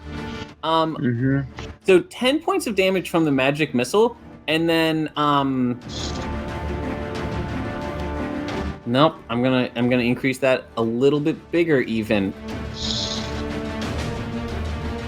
Yeah, that's good shit.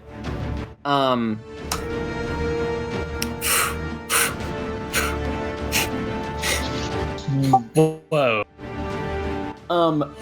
56 damage from the exploding Ildstone.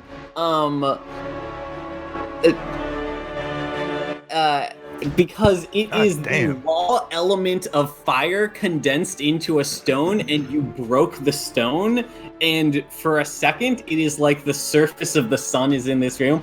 Remember when I said it wouldn't be a problem if this was a small explosion? Oh god. This was not a small explosion. What is half of 56? Is that 28? 28. Okay. Can I use like an uncanny dodge and like help Hogard or Azra or both? I don't think your guy has. Oh shit! Do you have uncanny? I have uncanny dodge. I have something. Step of the wind. I can spend a key point and do dodge. Hold on. Okay, so first, I am subtracting 56 points of HP from this guy. Azra, you're going to take 14 points of damage. I will apply that. Hogard, you take half well, hold on. Let's I have uncanny dodge. hold on. I should have you guys roll dexterity saves. So Okay. I'm rolling dexterity save for Nugget, and Nugget crit. Yes. Nugget Good job, flips Nugget. away from that fire. Hogard didn't do so good. Hogard did not do so good, but Hogard's going to take half damage anyway. Yeah, It backfired. Gimbal as well. Let me check Gimbal's character sheet to see if he does have. I have step of the wind and patient defense. I can spend a key point to do a dash. I'm sorry, a dodge or a disengage. Neither of those are relevant, like mechanically, to this, but I might let you do it anyway because I think that unarmored movement, flaming strike, morphic forms. Yeah, I'm just gonna say go ahead and spend a key point, and you can take you can have that be 14 points of damage instead of 28. So tally down one of your key points, and then I'm going to subtract 14 points of damage from your health.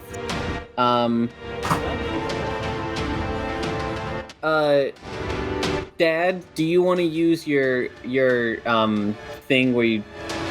Yeah, I'm sorry. I'm subtracting 7 points of health from you, Dad, because you did the thing. And Nugget is unfortunately, even though it was a huge success, is still going to take some damage because Nugget does not have one of these abilities that would totally protect him. So Nugget is immortal, though. A fair amount of damage from this, despite what happens is the explosion goes off and immediately Nugget starts flying back towards Lunara, and he catches the explosion and kind of rides it like a surfer riding a wave and just goes flying out of the room. And the damage he suffers is not from the fire, it's from him slamming against the wall from all that momentum. That was fucking wonderful, and I did not think that Ild stone would ever come up again. That was delicious. Holy shit. Worth it. I think the turn's over. I think everybody's gone. I haven't. Oh, that's right, you haven't. You have two things left. Yeah, Lunara hasn't gone. One thing is going to happen before you take your turn, and this might actually affect how you spend your turn. Okay. So there's like a moment of quiet as the the dust settles from this huge thing that happened, and you see there's actually like a sizable chunk of the bubble in front of Euron that has evaporated and just turned into steam. And you can see the bubble is like concave in front of him where that went off. And Euron, I'm gonna say Euron doesn't have his helmet on because it makes this much more interesting. There is a look of like genuine shock and like a little bit of fear in his face in reaction to that. And then you see the bubble, the water from Okay. And then you see, do you guys remember that glowing fist-sized stone that was flitting around in his water bubble that I described earlier? Yeah. Yep. You see that stone pulse with light.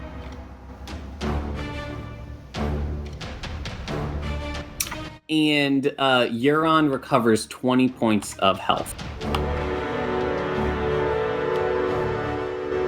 You see, as soon as the stone pulses with light, you see that light like move out in a wave, and where it hits the side of the bubble that had been evaporated away, the bubble starts to reform. So you can make the connection. This stone is healing him. Lunara, it's your turn.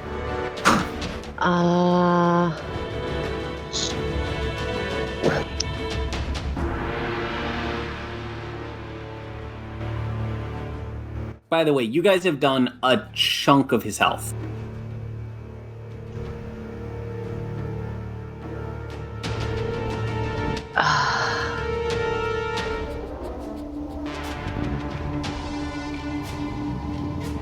Remind me, just real quick, the enchanted arrows are only effective against ghosts, right?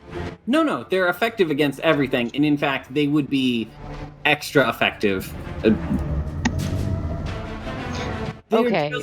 They're physical and also magical, and they are very good at hurting insubstantial things.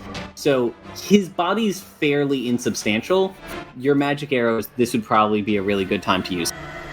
Okay, I think since I haven't done anything yet, my first turn can be the 3 attacks, and then my second turn can just be another 2? That's fine by me. How many enchanted arrows do you have? I have 10. So all of them are going to be enchanted. Hey, 1 second. Mikhail, you did the you enchanted her weapon? Yep. You have the spell for that? Here we go. Elemental weapon. There we go. Good shit. Alright. For the duration, magical weapon you react has +1 to attack rolls and deals an extra 1d4 of the chosen type. Hey, what type of damage do you want it to deal extra damage of? I would definitely say lightning. Okay.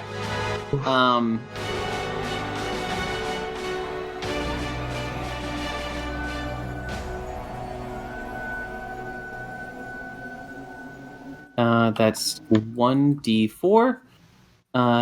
Check. Mechanics-wise, though, what's the difference between lightning and thunder? Thunder is actually sound-based damage. Okay. Thunder and sonic are synonymous. Okay. So I will just have to keep in mind that you have a +1 on all of your rolls, because I don't want to change your macro right now. But go ahead. Yeah, go ahead and shoot with your shoot 5 times. With the elemental? Yeah. So elemental is checked. So you can just click longbow 5 times. Okay, and do I have to do anything to have the enchanted arrows counted? Nope. I'll keep them in mind. And can I have Nugget assist all of these attacks? Yes. Oh man. Yes. I'm all right with that. In order to do so, Nugget will have to be in the room. As we've established, he is immortal as long as you're alive, but he is injured and could be hurt, even though it's not long-term damage. Whatever. I love it, and he's your fighting companion, so you should use it. Just be aware that there's like that emotional heightening of you're sending your buddy back into the fight. Yeah, like Oh, I feel like it's definitely going to be one of those moments. Oh yeah, I feel like it's going to be one of those moments where she like kind of looks at Nugget and she's like looking back down the hall wondering if she should call Sarissa, and then she's just like, we don't have time, and she's just like, she sends him back in. Hold on, I forgot. Nugget landed in the thing. In the hallway? Yeah, he got healed. He landed in the bubble. Sweet! Also, Nugget's immortal? Yep. As long as I don't die. Yeah. Deal with it. I fucking love this. Yeah, I think it's this scene where like you're a little bit nervous and you kind of are a little afraid of him, and you look back and he's already gone. And he's already like rushing in there to rejoin the fight. So Nugget will give you advantage on, I guess, all 5 of your attacks. Go fucking nuts.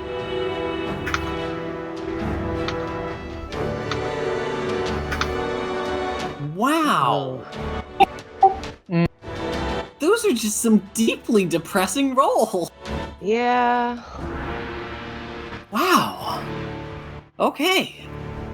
I'm going to say that 3 of them hit, and I'm smudging it a little bit there, but yeah, 3 of your arrows hit. So click the word longbow in the roll there 3 times. 3. Ooh, but you got good rolls on the damage. So, oh shit, actually, yeah, cool. I forgot that you had the attack bonuses, and with the attack bonuses, those 3 of those actually do hit without smudging the numbers. So that is, oh, hey, very important question. Were you aiming for anything in particular? The glowing thing. You were aiming for the glowing thing? Absolutely. Okay. 2 of your arrows hit his body and deal damage to his body directly. So that's 11 points plus 14 points is 25 points. Okay. Your 3rd arrow, so all 3 of your arrows were aimed at it, but it is very small and flicking around and very hard to hit. And your 3rd arrow catches it just as it tries to flick away from you, and you deal 15 points of damage to the sphere directly, and you see that light goes out for a second. The sphere's still there, but the light has faded from it. You just did a lot of damage. That's awesome. Okay. That was the end of the turn. Top of a new turn. I want to say that Euron goes first, if you guys are all right with that. Yeah, we've been kind of laying in. I think that makes sense narratively. Whenever it comes around to Azra, I would like to blow a lightning breath at him, because Azra's a little insulted, and he didn't enjoy the food that he was being thrown. He really didn't like your meal. Yeah. So his turn is just gonna be like nice and simple and quick, and we don't really need to worry about it that much. You see Euron, you see him within the Kraken. He performs some like arcane gestures with his hands, and then pushes his hands forward, and you see a ripple come out of each hand that moves towards the edge of the bubble. And as they pass out through the edge of the bubble,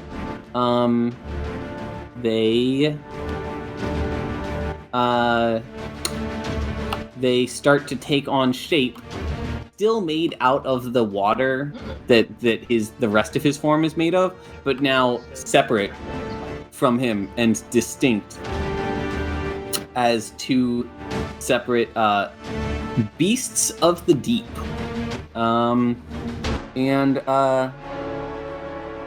One of them is gonna bite at Nugget, and one of them is gonna bite at, I think, Sabek. You mean Azra? Azra, sorry.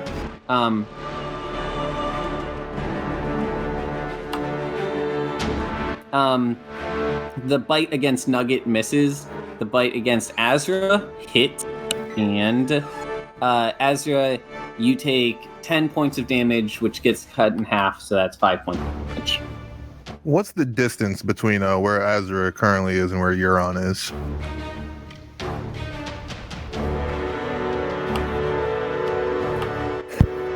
Hold on. 20 feet to the edge of his bubble, maybe 25 feet, depending on how you measure it. He's not bigger than that? I thought he was bigger than that.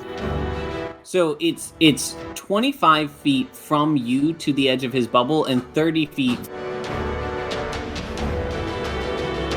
He's like 5 feet past the edge of his bubble. Gotcha. Does that make sense? Does that answer it? Yeah. Okay. So his turn is over.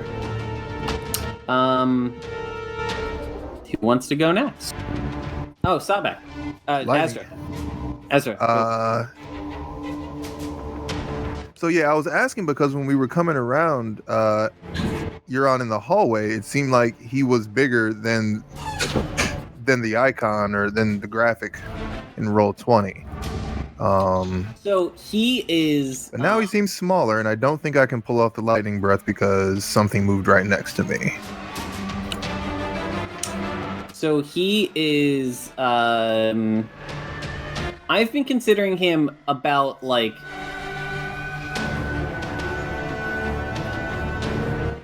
10 or 15 feet wide at the bubble. Or he's like 10 feet wide at the bubble, whipping around him.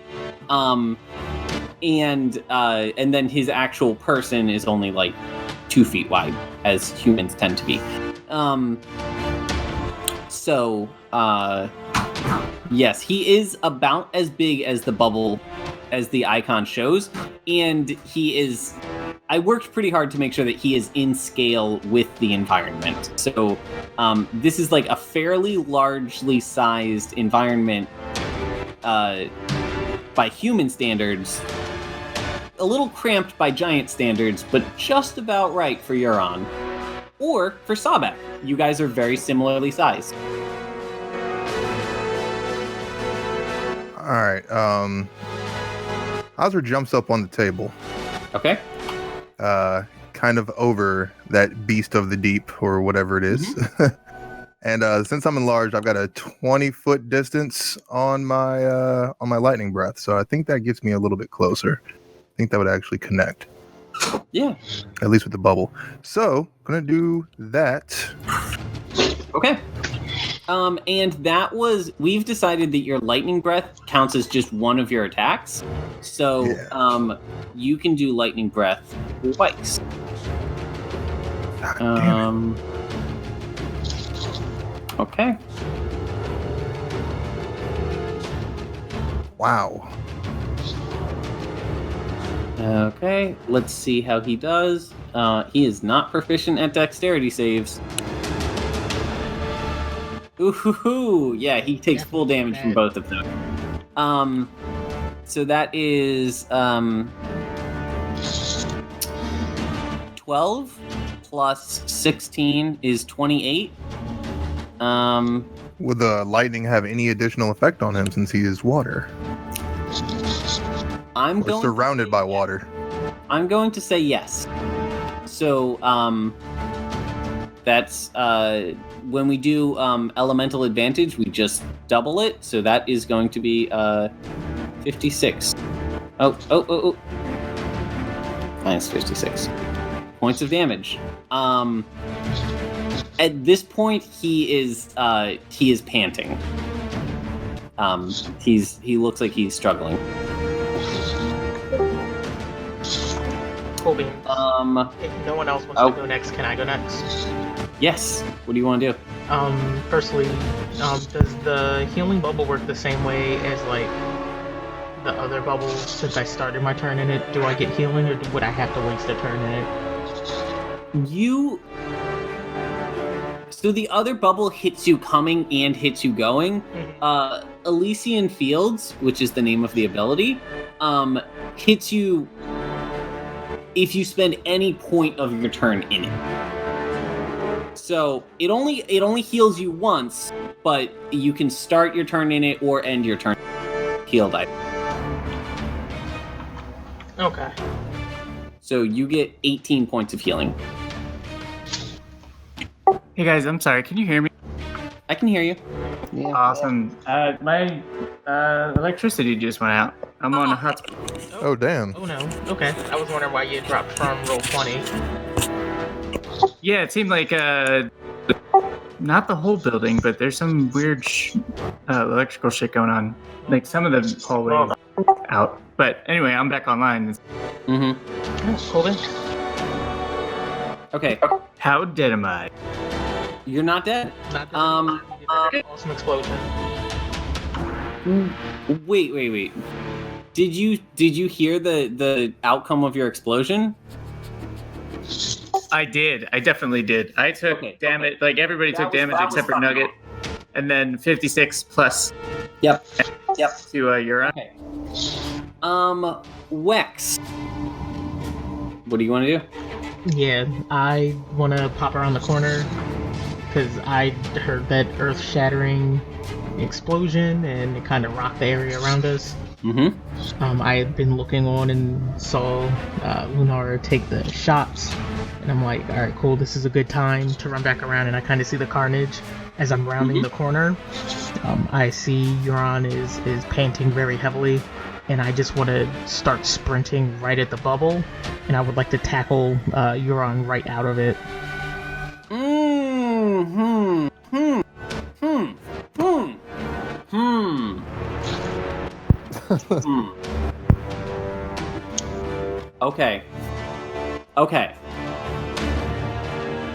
Okay. I love this. Here's how this is going to work. You sprint at Euron. You take a straight sprint at him. He looks a little bit surprised to see you, and then he is not prepared. Like, he's so distracted with everything else going on, he is not prepared to react to you when you fucking spear tackle into his bubble, and try to tackle him out of it. Unfortunately, the bubble moves with him. Wex, you are now inside of Euron's bubble. You are inside of the Kraken. Shit. Oh, okay. That's cool. That's what do you want to do? Since I'm in here, I want to reach up, and I want to see if I can grab at the stone. Oh, interesting. Yeah. Okay. Make an maybe an acrobatics roll. Maybe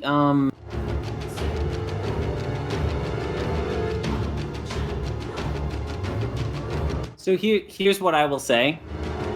If you try any attempt to grab it is by definition going to be dexterity based, and I know that your character just has absolute garbage dexterity. So you're saying I could do it as like maybe an athletics move?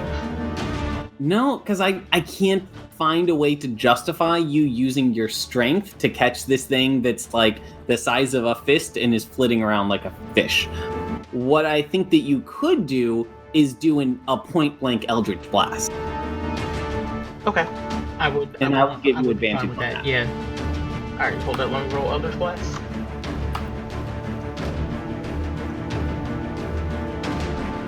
Okay, those both hit.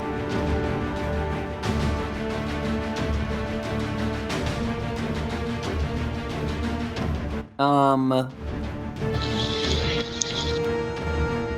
18 plus 14 is 26. Okay.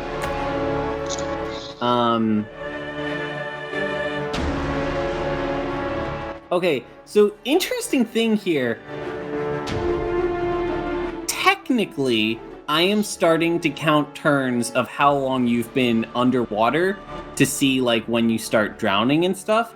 However, because Wex is a fucking pirate captain, I think he is so good at swimming that I'm kind of mechanically just going to trust that you're going to resolve this before it becomes an issue.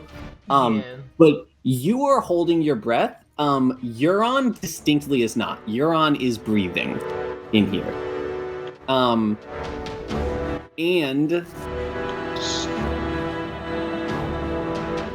Euron has already gone this turn. How about Hogard? Has he gone? Hogard has not. I want to respond to Wex's thing.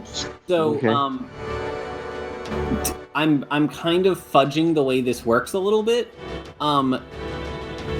He does not. He doesn't do any damage to you. His response to you doing that is he is going to step around behind you, and he's moving like supernaturally fast considering he is technically underwater. And he's going to slip his arms up underneath your arms and put you in a headlock. Oh, so we're just wrestling underwater now. Okay. Yeah. And that's what's happened, and that's the end of your turn. Hogard, what do you do? Well, so if he's busy with his hands around Wex, does that mean he has disadvantage against my attacks? Do I have advantage? Euron is distracted. I will go ahead and tell you, just because I don't be cheap. It looks like the Kraken, the water monster that is surrounding Euron, is acting of its own volition and is like. That's the reason that I've been doing those like tentacle rolls and stuff separately from Euron's turn. It's because the Kraken is a separate character. The Kraken is still paying attention to like everything that's happening. All right. Well, I'm gonna do my crossbow attack again. On Euron. Mm-hmm. Does that hit? Yes. Yes, it does. All right. There's the second attack. That one hits too. And sneak attack. Yep. Okay. Do you want me to roll damage for those two? Yeah, so click double crossbow 1 and then double crossbow 2. All right, so that's 18 plus 3 is 21. Okay. Yeah. How are we feeling? You guys have done this boss. I'm literally just using the straight up heavily modified stats for the Kraken, but I'm using the actual hit points from the Kraken, and you guys have done a lot of damage to him, but there's a bit of fight left. Are you guys good continuing to play for a while? I am. Okay. For a little while. Okay. Okay. Yeah, this is very good. Okay, so Hogard has gone. Sabek, you did lightning breath this turn. Ozra did, correct? Asvera did. Thank you. Gimbal needs to go, and Lunara needs to go. Yep. Can Gimbal request healing and also attack, or just request healing? You can request healing, although I was actually meaning to say this as soon as Wex left the bubble. I think Sarissa saw Wex leave the bubble of healing, and she shouted, "Can I heal the people downstairs? They're hurting." Yeah, Gimbal's gonna let her go, and then he's gonna charge. Okay. And do a flurry of blows. Actually, you know what? I think he's just gonna attack with his sword twice, and then do a punch. Okay. I love it. this creature is not a giant, so you don't. So you did that correctly. Jesus Christ! Wow. Oh boy, you just really beefed those rolls. Fuck! I am going to take Step of the Wind and spend another key point and get the hell out of that area. So I'm gonna move like here. Okay, that's fine. Yeah. Oh boy. Woof. Woof. Lunara, what do you do?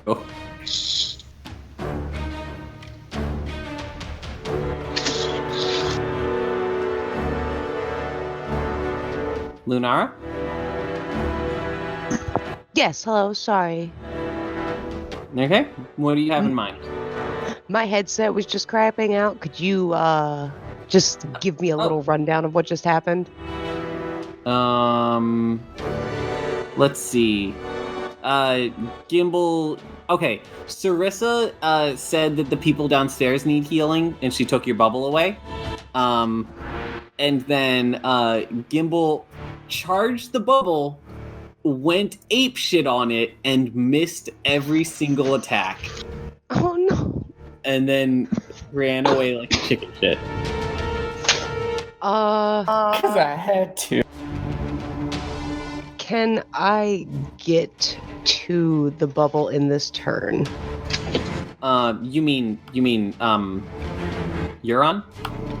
Yeah. You could reach him if you wanted. Wait, did you get to the point where Wex jumped into the bubble? Yes, I heard that. Also worth noting, there are 2 of these like water elementals that he summoned on the field. Okay. Euron still has Wex in a headlock. Yes, he does. What direction is he looking? I think Euron is looking at Wex. I think he's paying attention to Wex, not like paying attention to the field around him. I would like to think that she's freaking out right now because it's a giant living bubble of water. And so it was like, it's probably her biggest fear past like groups of wolves eating her when she sleeps in the forest. So she like thinks about it for a second, but then she's just like, screw it. And she goes charging for the bubble as well. And she wants to like run into it, but then she wants to shank him with her venom dagger. Fucking so good. Ooh, so good. Okay. This is delightful. All right. You get into the bubble. How do I need to... Okay. I'm gonna move you over... Oh. Move Lunara over here. Okay. So... Let me check your character sheet.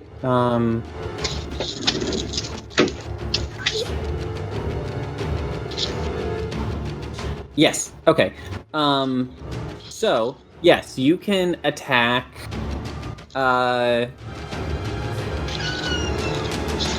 You can attack twice with your venom dagger, and if you want, once with a short sword.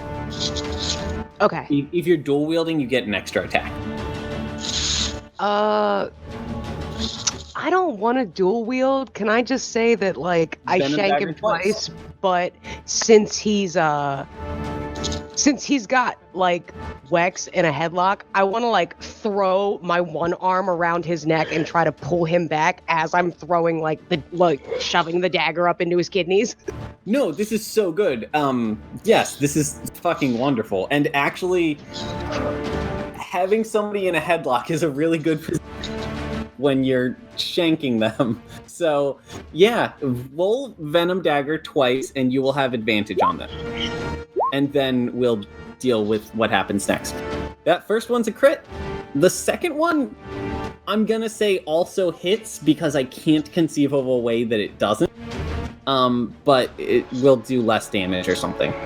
Okay. All right. I gotta get. Shit. Did I actually close his character sheet? That's unlike me. There shouldn't be lightning on that, should there? I think I still had elemental checked. No. But that's okay. I'll just ignore that part. You said both hit though, so roll it again. Yeah. Okay. So, and con save. Oh, that's not high enough. So he's going to take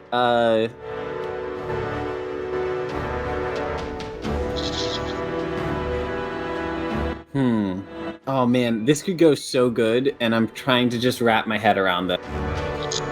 All right, minimize that, close that. So, how much damage did he take? He took 9 points of piercing plus 8 points of poison is 17 plus that's 21, that's 22. So he took 22 points of damage, and he's poisoned and has disadvantage on all attacks.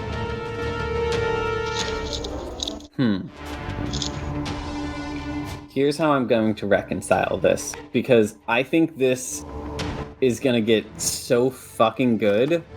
I just need a second to grab one particular sprite.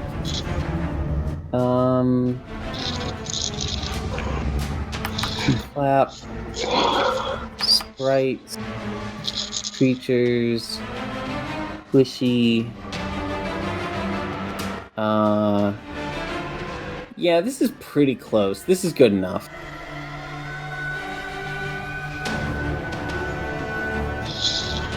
Okay. Please hold.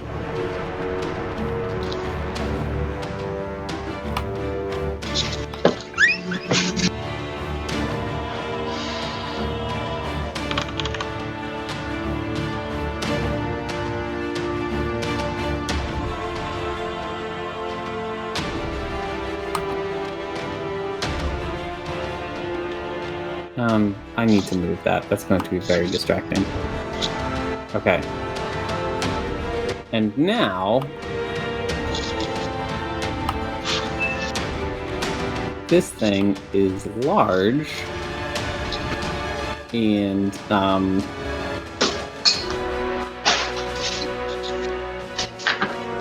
so, here's what's happens. Okay. Lunara, you get 2 good stabs into Euron. And, What's going on? in addition to, so you do a lot of damage to him, but you also poison him. And as poisoned, he has disadvantage on all rolls for 1 minute. He is disoriented and, like, groggy and not mentally well, and he loses control of the pact that is sealing him to the Kraken. Now, unfortunately, I don't have a separate sprite made for the Kraken exactly how I had it on him, so I'm using one of the sprites that made up the Kraken. It separates from him, and immediately, like, unfortunately, when it separates from him, you are in its way. So you are inside of the Kraken right now. Again, it is ectoplasmic, it's made of water, and it's in the middle of the room. Wex? Euron is in front of you, and he's down to, he's fucking hurting. Like, you can tell he's, like, panting and struggling to breathe. And at this point, as soon as the water was, like, no longer around him, he still has you in a headlock, and he pulled you to the floor. And he's struggling to find the strength to, like, you know, continue the fight. I'm curious to see where you go with it, but from his perspective, I'm thinking something much like the end of Metal Gear Solid 4, where it's just like two sad, bitter old men just like smacking each other. It's like that kind of energy. Yeah, I've definitely dropped my axe at this point, and I'm just squaring up to just box this dude. Oh, this is so fucking good. Okay. This is happening in the background. We will come back to this, because I think this is how the scene, the fight has to end, is with the conclusion to that. In the meantime, the Kraken's egg thing that was healing it broke when it split away from its other form.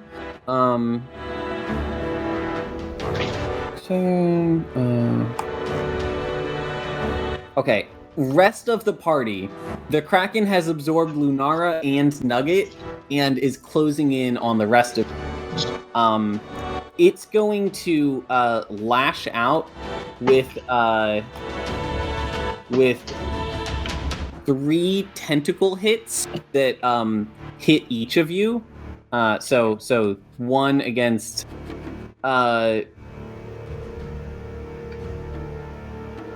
what's Dad's character's name?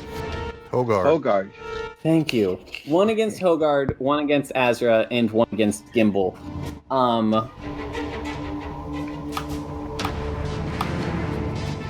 Hogard was hit with a 21. That hits him. Azra, 23 hits. Gimbal, Should be halved. AC, but I think 24 still breaks your AC. Yes, Gimbal? Yes, It does. Yeah, I have 22. Okay. So, you take... Hogard takes 11 points of damage. Azra takes 4 points of damage. And Gimbal takes... You're raging? I am raging. So you only take 5 points of damage, but you guys all need to make strength save.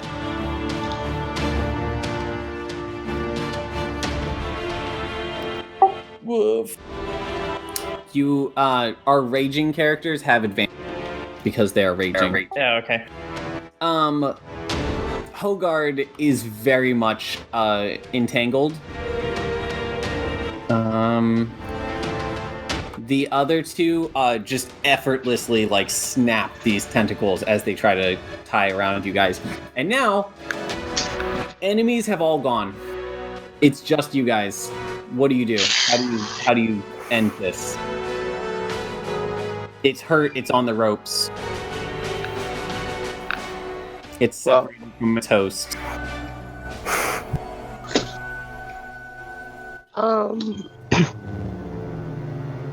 Just as like, I don't really think Lunara's like in a position to do anything, but I think like in her panic, would it be okay if she kind of wraps her arms around Nugget and tries to combat roll out of this thing?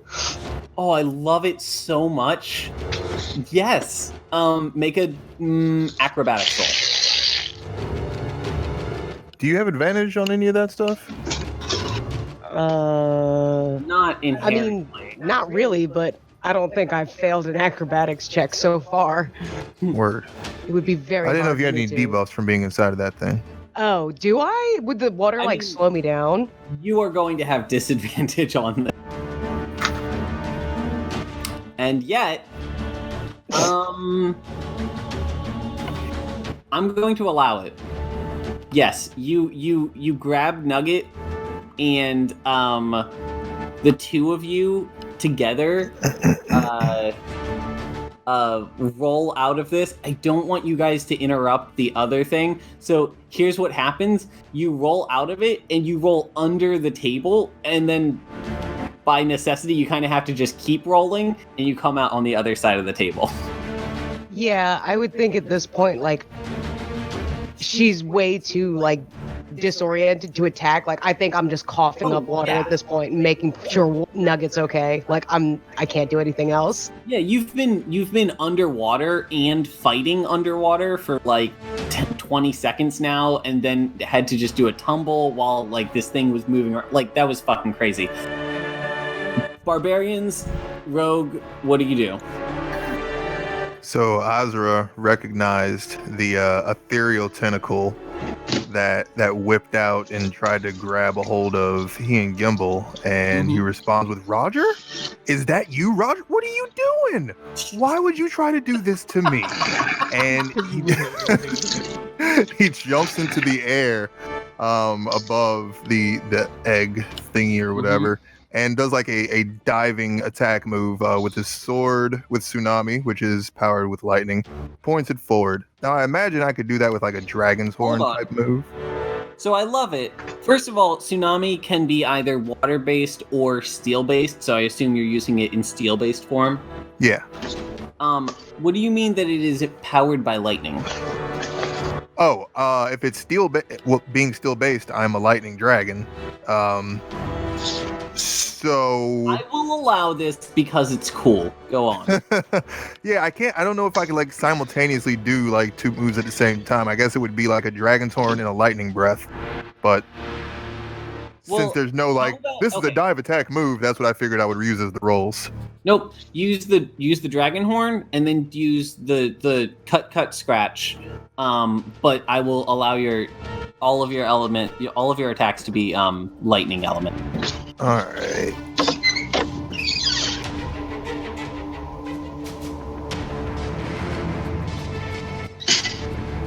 Okay, that one hits.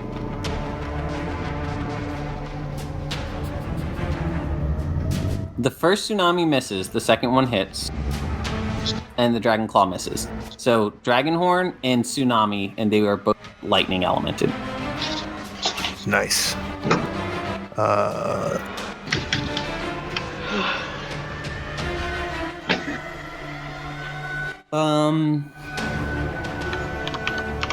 11, 14 plus no plus 7 there. 11 plus 14 is 25, doubled is 50. It's not dead, but let's think about this. Here's what happens. You slam into it, and then you so it has a very strong surface tension, so you can actually stand on top of it. So you slam your horn into it and then stand up. Like, I think it's kind of like you're in like a push-up position. Like you've got one hand on it and the other hand holding your sword, and you just wail on it, and you cut off 2 chunks of body off of this thing. And I told you, Roger. You have cut like a third of its mass off. Always playing around. There's like you and Lisa, both of you. There's like 8 different tentacles that came off with that chunk that you took off. And your kids. Gimbal, you know what? I think one of the tentacles you cut off is one of the tentacles that was holding. So Hogarth is currently positioned in a puddle on the ground. I'm headcanoning that the disconnected tentacles are doing like a sound on the ground. Sure. Into water. Okay. Bleeding salt water. Gimbal wants to attack if he's able to. Okay, go for it. I'm gonna hit him with the 2 swords in the punch. Okay. In the what? 2-sword punch. Oh, I thought you said something else. I also thought he said something else. Starts with a C, ends with a T. All 3 of those hit. Yeah, go ahead and give me damage on all.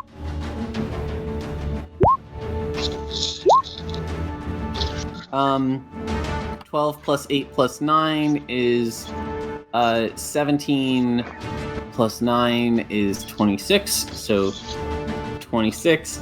Was that 29? Off another 2 chunks off of this thing, and now you've cut off enough biomass that there's like Sabek is running out of stuff to stand on, and he has to kind of slide off of it, and he's sitting on the table now, and it has shrunk down to a fraction of its size. It's trying to recongeal into a cohesive form. Hogard, I think you're our last person to go. Can I do a range attack with my crossbow again? Ranged attack? Yeah. I mean, am I right up against him? I'm not looking at fine. the. You've got some space between you and him. All right. So 1-2 crossbow. Can you click it for me? Because I'm not in front of the screen now. That's fine.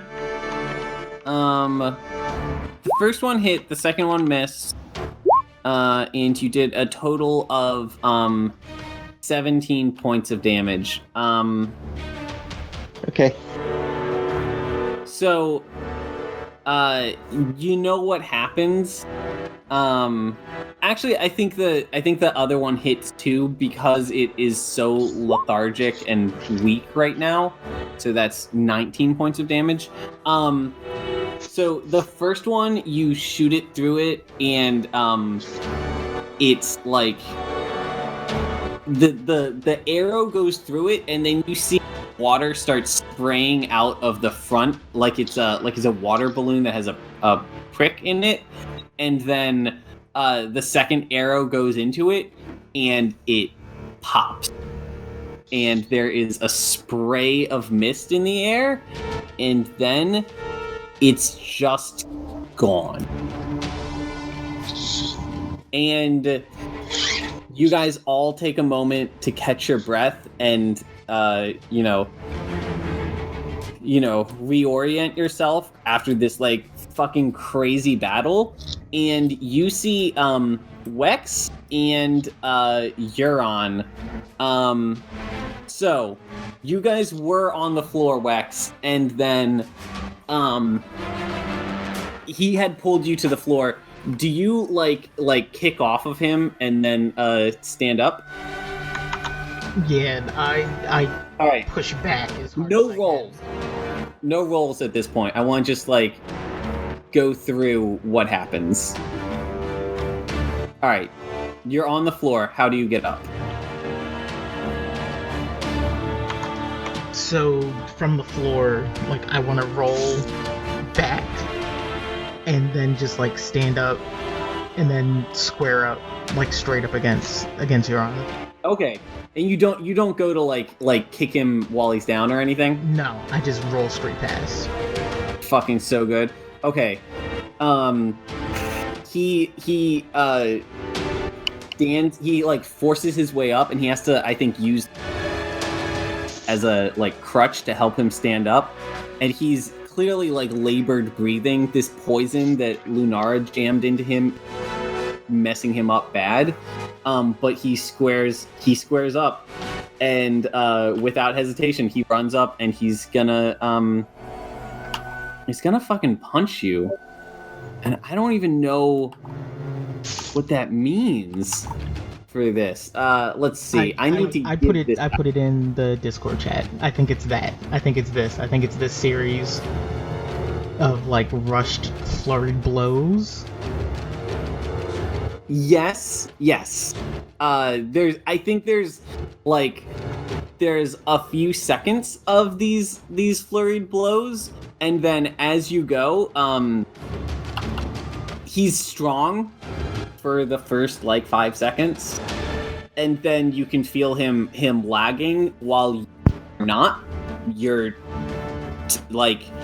young and you're tough, and you just got reinvigorated in this like beautiful, serene moment of like divine light, and and he is just old and sick and weak, and he's starting to flag as you counter his punches and like go back against him. What do you do? So I want to keep pressing my assault and like pushing him like back towards the open area, like that door. Okay, you do, and I think as you get to the doorway, I think he stumbles a little bit, and you take a quick kick to like the side of the knee, and he buckles and he's on the ground. What do you do?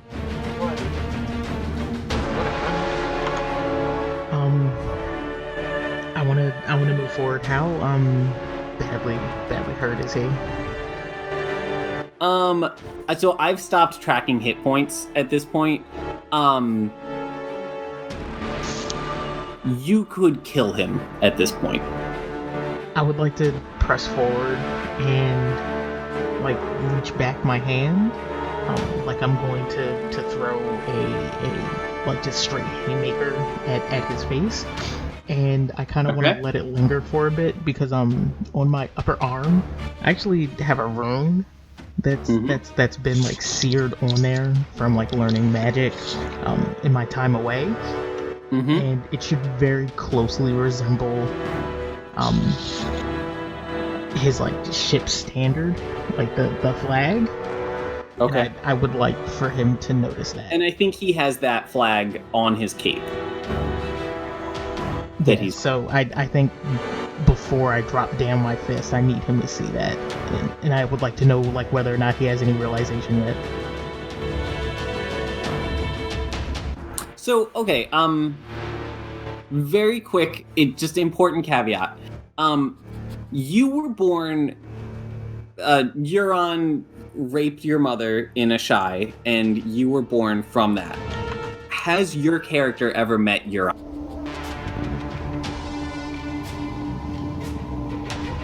No. I love it. Okay, so you have this tattoo that matches his ship. So okay. I think he sees this, and I think he knows enough about all the parts of the system that make up your backstory that he's able to piece it together. And I think there's a moment of dawning realization as he like struggles to try to push himself up off the floor. What do you do?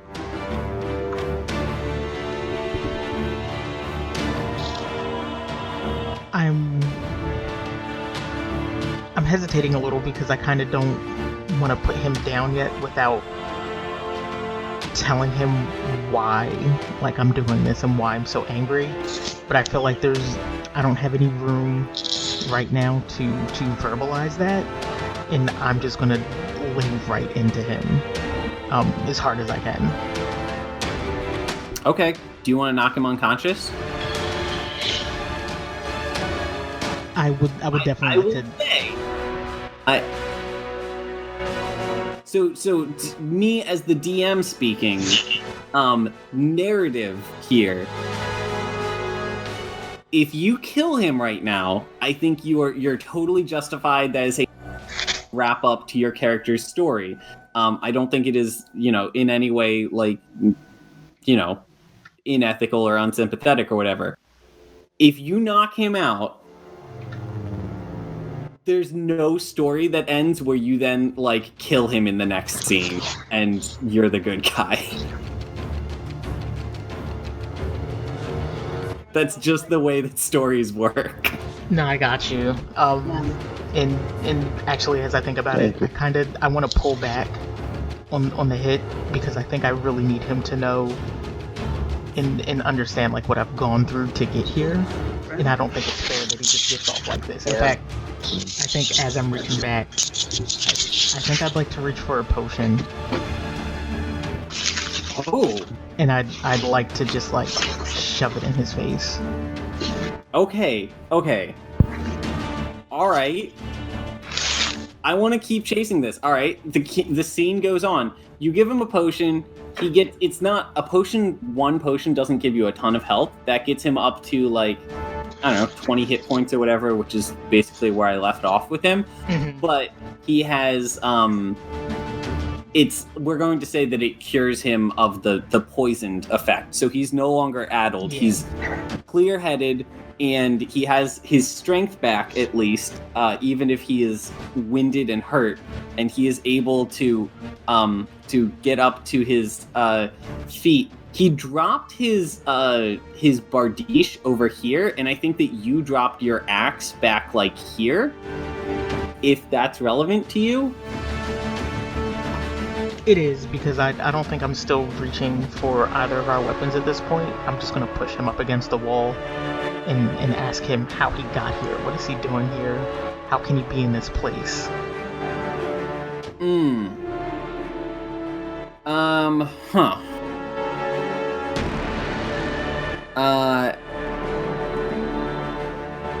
I'm a little conflicted because I feel like this is something that needs to be said, but also this is like a weird point for him to be like, well, all right, let me sit you down and I will tell you the story of how I came to be here. I mean, we can talk about it later. I'm happy to do that off mic. If it's a thing that he wouldn't share, he can that tell makes you. sense.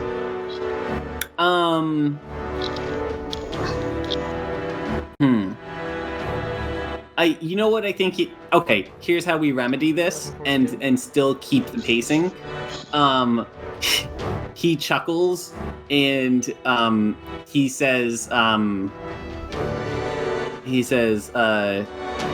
the drawer on my bedside, there's a diary. And then he just like nods to you. And then I think he looks over at the weapon. I don't even look at the weapons because I still have that other dagger that's on me. I'm just gonna slide it out of the sheath on the backside of where my cloak is. Hello? And I'm just gonna slide the dagger in. Can anybody hear me? Yeah. I can hear you guys. Sorry, I dropped out for a second. Okay. What did you just say? I was saying that I'm gonna look back at the weapons, and instead of making a reach for either of them, I'm just gonna reach into the back underside of where my cloak is, and I'm gonna pull out a dagger that I was holding on myself, and I'm just gonna slide it in between his ribs. Oh. Ooh. Okay. Yeah, that's I think that's the ending this story needs. And he slides to the ground, and he's on his knees now, but has not fallen over. And I think he like looks up at you, and there's definite like respect in his eyes, and then the light in his eyes fades away, and he crumples to the floor.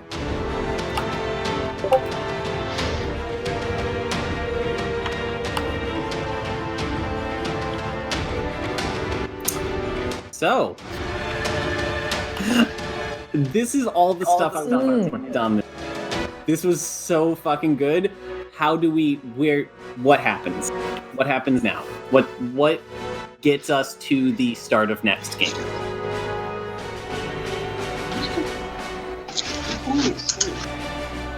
Does anyone else have notes? Because if not, I have something that I'd like to do before we end. Do it. I would like to walk back and strip the cloak off of him and kind of wrap that around my shoulders. And then I'm gonna walk past my axe and pick up his weapon, the bardiche, and kind of wrap it right around my wrist, and then just start walking back out towards where the hallway where Sarissa was without saying anything to the party. Ooh, so good.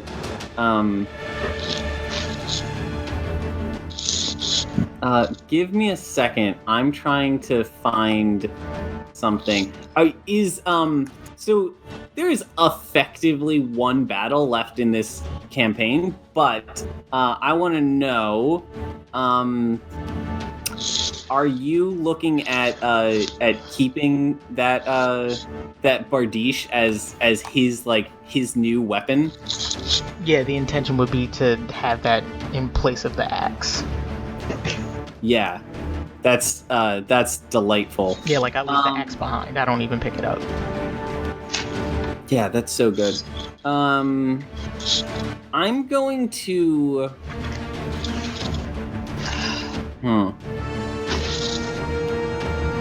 Yeah, I'm gonna upload a picture of what I have been kind of imagining Bardiche looks like. Because they're cool looking weapons. Copy image address. Oh, that's not what I wanted.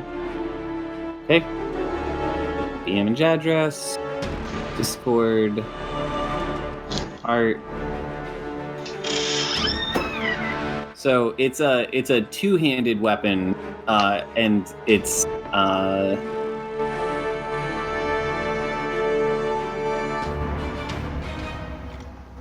damn it. Google.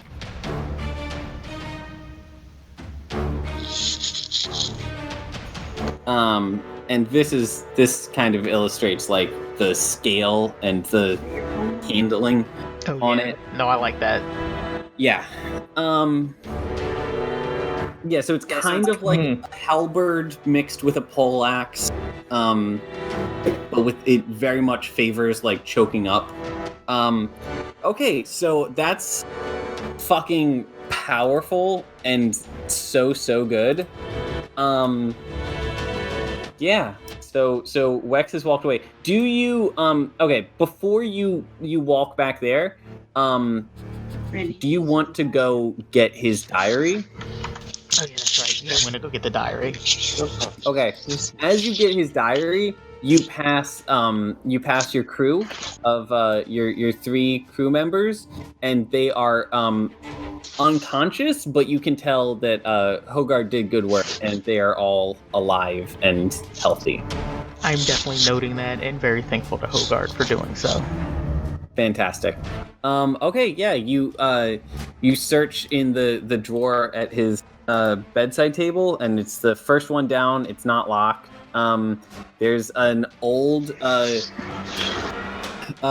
weather-worn leather traveler's journal, and you take it. Do you just have that? It goes in your inventory. You continue? I'm pocketing that. I'm not reading it now. Okay. Okay, you head over, and you have entered the hallway with Sarissa. That's like, I think that whole conversation starts next game. Does anybody else have anything they want to do this game to wrap things up? There's still chicken on the table? Yes? Yeah, yes. It's very soggy, and it's soggy with like gross like bog water. I mean, Gibble's like, he just worked up a storm of hunger. That's fine. He just like silently, sits down and soggy chicken. Does Azra join him? Azra's been eating this whole time. I feel like Nugget's going to try and join them, and Lunara's just like smack at him like, no, not anymore. I think at one point Azra actually tried to eat Nugget, and Lunara slapped him. Oh, absolutely. Oh my god! It was an honest mistake. It was, come on, it got beat up. I mean, Nugget and Gibble's fighting over the chicken. Okay, so hilarious barbarian antics aside, I think that one thing I kind of want to end on hanging idea as we move into the next game. You guys you have your snack. You start heading back into the where you left the other group at, and party. All of you guys are seeing Hogard and Wex for the first time in like a month. and you guys have an opportunity to talk with Hogard and catch up. I don't know, Wex. Is it fair to say that Wex does not want to talk right now?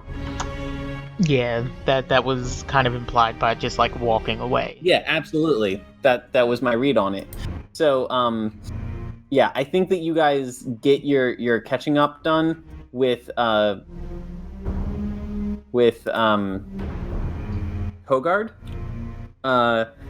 God, I was living. There were like 3 months there where I was living in this wonderful bliss where we didn't have any characters in the party whose names started with the same letter. Fuck. Hogard Harshnag. Ugh.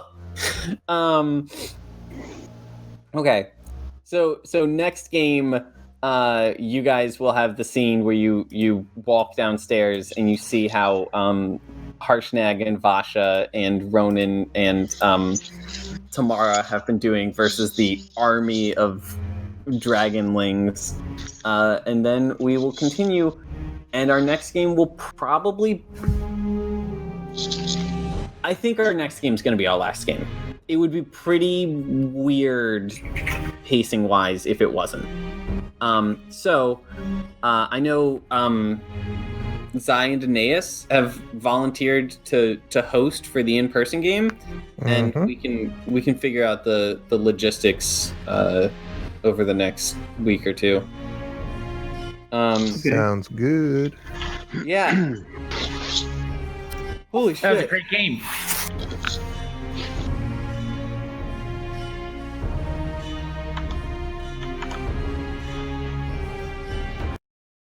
Very good. Chef kiss. Well done, Mwah. Mikhail. There's Thank y'all for sticking with that. That was something. I think Very dramatic. there's just so many like weird, complicated emotions going on there, because in a way it very much parallels like Lunara's confrontation with Vilhairos, except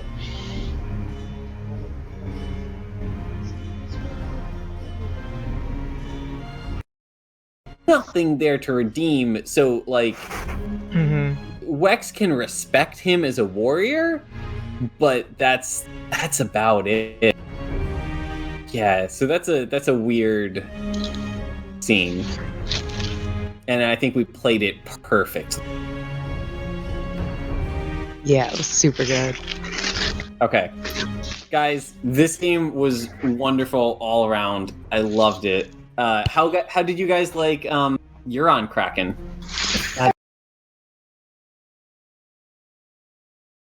You're on crack. That's Yeah, so I compiled this sprite from 3 different sprites in Photoshop, and my favorite part of it is that it's transparent, so you can see other characters in the background behind it.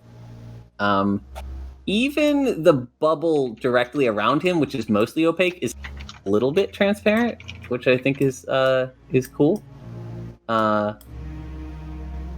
Yeah, I'm very happy with this sprite. I think this is the best sprite I've ever made,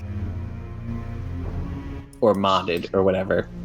Okay, awesome. Thank you, everyone. It was a great battle. Thank you very much for the hard work. Wonderful game. good game, y'all. Good game. All right. Well, good night, everyone. And excited to see y'all next week. Yeah. All right. In person. All right. See you later. Enjoy. Have a good weekend. All right, y'all. Yeah. See ya. Bye.